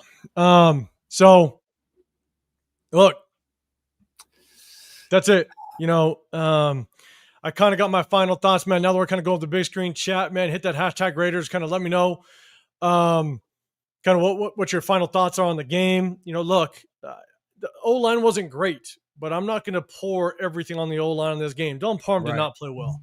Right, Kappa played better than I expected. Didn't play great. You know, I think Meredith definitely had his hiccups without question. But there were running lanes. You know, I think a lot of us can agree. If we gave the ball to Genty maybe 5-6 more times, maybe he could have had opportunity to kind of move the chains and we can move that ball a little bit. But Geno throwing the ball 43 times. Yeah, I'm not sure I'm a big fan of that type of stat. So chat, let me know what your thoughts are overall. If you can't hit that hashtag Raiders. But man, Chris, let me throw it to you first. Kind of final thoughts on the game overall. You know, I just, again, it comes down, we got out-coached on both sides of the ball. And again, I know a lot of people are going to try to blame the offensive line. You know, they didn't necessarily play, phenomenal. But to me, a lot of times they did enough. They did enough for us to make plays. Chip Kelly, there was a lot of plays that I didn't quite understand. A lot of, again, I know we kind of talked about a lot of the bunch formation. I haven't really seen us spread it out at all this year, for the most part, kind of like what we were expecting. But then again, we only have four active receivers. So, I mean, again, it's just, the coaching, a lot of this is coming down to coaching for me. A lot of the stuff that we were expecting, issues with the line, stuff like that, them not gelling, that's stuff that we kind of knew when you decide to play around with JPJ and not have him in his natural position and all that. So I hate to say it, but I kind of expected this. Yeah, man. Severe, what's your thoughts? Yeah, man, it's just, I put this on two people. I put it on Chip Kelly, first of all, just because I don't think offensively we had the right game plan in place to attack the Chargers. We see that like they had I would say they had an answer for everything we did, but we didn't do much different. And not like we switched the whole. Not like we just made a whole lot of changes. Right. So we gave them one question on the test and they answered it, and it was like, well, damn, you got us. And then Pete Carroll, you supposed to have these guys ready to play, bro. It's your birthday. You didn't have your team ready to play on your birthday. You only turned 95 once. If you to come out, it's a 95 or 94. Man, these dudes, and then not ready to play.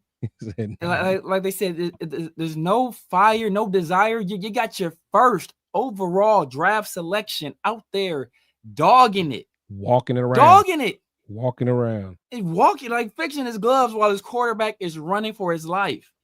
Like that sets a bad precedent. And so ideally we give him the ball more, but I ain't giving him the ball, bro. And no, you ain't, bro. You gotta earn your keep around here. You gotta earn your keep around here. And I don't care. And you can't, I give it to whoever decision it was not to put him in the game. Because if it's all about compete, I don't want your ass on the field if that's what you're doing. I don't care how talented you are. If that's what you're doing, you sit your ass down. You can look at the service tablet and give us some suggestions. But yeah, man, like this team wasn't ready to play. Then we didn't even talk about the mismanaged timeout on the 4th and 1. How do you not have your defense ready on 4th and 1 on the plus side of the field? When we see like we got Justin Herbert here, we got Najee Harris, we got Omarion Hampton, and we got essentially not that big of a front. So like, you don't think these guys are going to try to get it on 4th and 1? You got a mobile quarterback. Like, bro, have your people ready. You're burning timeouts down 2 scores. Like, what is this? This is your wheelhouse. This is what we hired you for, and you're messing up that. Like, you're supposed to be the preparation guy, the clock management, game management guy, and you're not doing any of it well right now. So, and Patrick Graham, bro, come on, like with the Max dropping Max in the coverage, and like the guys getting mixed up in the back end. We had the busted coverage from Caillou. Or Palomar, whoever you want to put that on. Right at halftime. At halftime. The worst case scenario, you give up a quick score before that. Like that should be before you send your guys out here. The give first them a reminder. Thing you say, keep everything in front of you. Rally and tackle. The very worst thing we can do is make them burn a timeout or burn some clock. Like that at the very least. The one thing you don't want to happen is to give up a big play score. And that's what we did. And then they were able to get the ball back after the half. So these guys weren't ready. You guys weren't ready top to bottom. Yeah, Tom Brady in the booth. Like, bro, they're already on your ass about this job you got. You just got your permission. It's like you get caught. It's like if you get your girl think you're cheating on you, so she gonna let you go out with your homeboys. And then the first time you go out with your homeboys, she check your phone and you got some like, bro, what are you doing? The first time we let you out the house, the first thing you do is you do this. Like, bro, you ain't never leaving the house again. They just said you can be on in the film session or be on in the production meetings. And the first thing you do, they catch you with the headset talking to Chip Kelly. Like, bro, it's like, what are we doing, man? I'm gonna give you a throwback. I'm gonna give you guys a throwback. I think this is what circa 2004. Bill Callahan, we gotta be the dumbest team in America. We gotta be the dumbest team in America. Shit. Man, this is wild. We got a chance to clean it up next week. You boys better be ready. It's on a short week versus a team on a long week. I was seeing in the chat some people saying that Jaden ain't playing. But last time we faced a backup quarterback, I think that was week 3 too. We got our ass whipped. Week 3, home opener. We got our ass whipped. Again, so last time we faced the backup quarterback, week 3, we got our ass whipped. So we'll see. And Cork, man, he's saying, what are y'all thoughts on our receivers, man? I'm telling you, outside Jacoby, there's not a whole. I mean, Trey Tucker showed he can get open, right? We saw a couple opportunities that were missed by Geno, but outside of that, it's hurting. Like Deontay Thornton, he's got to crisp up his route running. Yeah, he's got to show that he can be more than just a guy that can maybe just get down the field. But what was really weird when we were looking at that final play on 4th and 5, we had Alec Bachman out on the field. Why the hell do you have Alec Bachman on the field on 4th and 5? And he's one of the options. And a guy that didn't even make the 53-man cut. It's like, just personnel-wise, not sure why he's on the field. I'm wondering who wasn't on the field. Beck. Well, Betch was on the field. Yeah, then what do you take? Did you take out Michael Mayer? To put Alec Bachman on there? I mean, Mayer wasn't out there. Yeah. I don't know. It's just to have Bachman on the field tells us that we're not very deep as it relates to the running back position. So, I think that's the hard part. The way you can kind of sum up this one is we got outcoached. Chip Kelly did not use the RPOs. And the one thing I kept seeing, I wanted to point out, like, look, we kept trying to run in such tight formations. It's almost like they knew. They were able to just come downhill and take it to us, right? And so Chip Kelly, no RPOs. We tried to run the play action, but we struggled at it. But then you look at that Chargers offense. The Chargers offense picked us apart. If we blitzed, they hit the hot routes. If we sat in zone, they found the soft spots in the zone and just continued to pick us apart. And so, at the end of the day, we got outcoached. We got outworked. They were prepared. We weren't. I think that's what it kind of comes down to. So, look, it's another week. We got Washington. We got the Washington Commanders, man. I know, Chris, I threw it to you. Severe, I know you said a lot about Genty and everything else. I threw it to you, right? Yeah. Just your final thoughts? Okay. Yeah. Geno, cool. Geno got to be better, man. Geno got to be better. But Geno has to be better.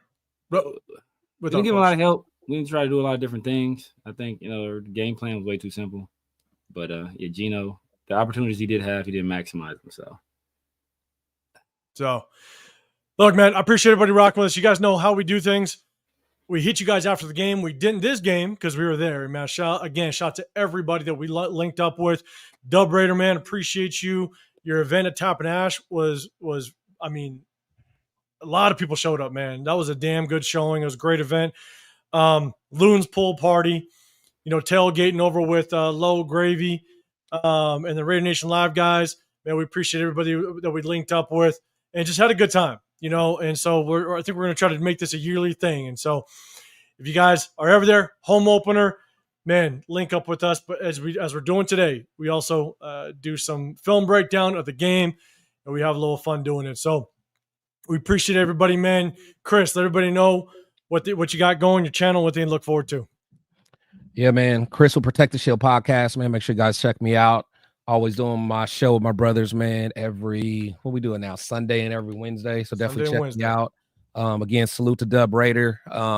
Check out his channel. I do some content collabing with him on his channel. So make sure you check us out.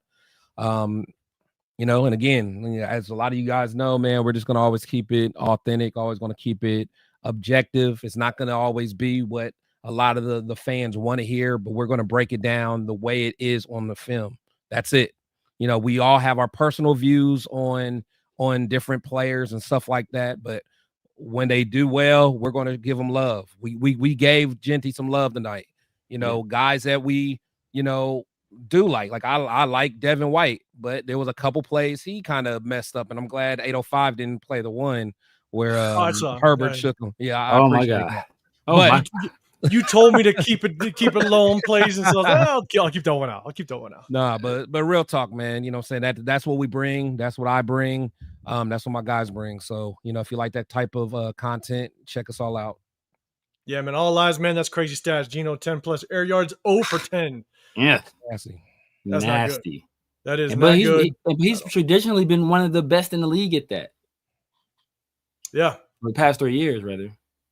Exactly. So, hey, again, maybe sometimes it takes time for offenses to click. It's a new offense, new personnel. It does take some time, you know. But again, man, I just didn't like seeing the runs in the bunch set so much. It brought everybody into the box, and I just don't think our offensive line really can handle it. So definitely tough. Definitely something to watch out for, man. Severe, let everybody know what you got going on. All the shows you got popping all week long.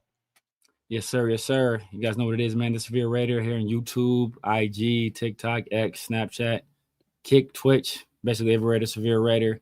I'm holla at your boy, man. You see me with my guys, usually Sunday and Wednesdays in the Raider War Room. We're keeping it real. Call out my favorite. I was a Chip Kelly guy. You think I want to say Chip Kelly? I'm sitting across from Chris. They don't want to say Chip Kelly do a good job. Hey, you know, hey, I'm holding that in my back pocket, bro. I'm holding that in my back pocket. But look, it's marinating, and you know it. I gotta call it. Only thing that started me out this week is because the way Justin Herbert snatched the MCL and PCL off of. That's the only reason I'm chilling. He had to chill. But so yeah, we keep it real, man. We keep it real. We try to be as honest as possible, man. We try to tell you, call it like you see them. You know, I'm gonna keep it. Hey, and I'm not here pulling no punches. I ain't looking for no fair or no favor from nobody. I'm gonna tell you like it is. If you don't like it, hey, it's too bad. It's me. But then also on Tuesdays with my guy Pharaoh and the Film, man, the 50-50 show. Thursdays I got Around the Shield with Pharaoh as well, man. We bringing on guests. We got, man, a guy tomorrow, super special guest, dude I've been following maybe 10 plus years. One of the first football channels I followed, man. So it's gonna be a great show, dude. Extremely knowledgeable. He also does draft stuff in the off season, so he'll be able to break down some of our players, give you his opinions on what he thought of them and what he thinks of them now. So that it should make for a good show. Trying to lock in another guest as well, man. So just be on the lookout for that. What time is that show? Because it's gonna be 7:30 to 10:30 Eastern. 10:30 Eastern. Is it like the real time or Friday morning? Is it a real time or Pharaoh time, bro? Give us some good window. A good window. Watch out for messing with you guys. 7:30, 8 at the latest. Supposed to be 7:30 though. 7:30. Check that out. Hey, and VBs wants to know, you got merch? Severe? No, I don't. I gotta get some. I gotta get some, man. I was wearing something, but I made it for myself. I don't even have none of that either. But appreciate everybody, man. Almond Glaze, man. I appreciate you. SoCal, I appreciate you as well, man. I appreciate everybody that rocked out. All eyes, man. I see you. Reese, what's going on, man? I see you as well, man. I appreciate you guys rocking out with us.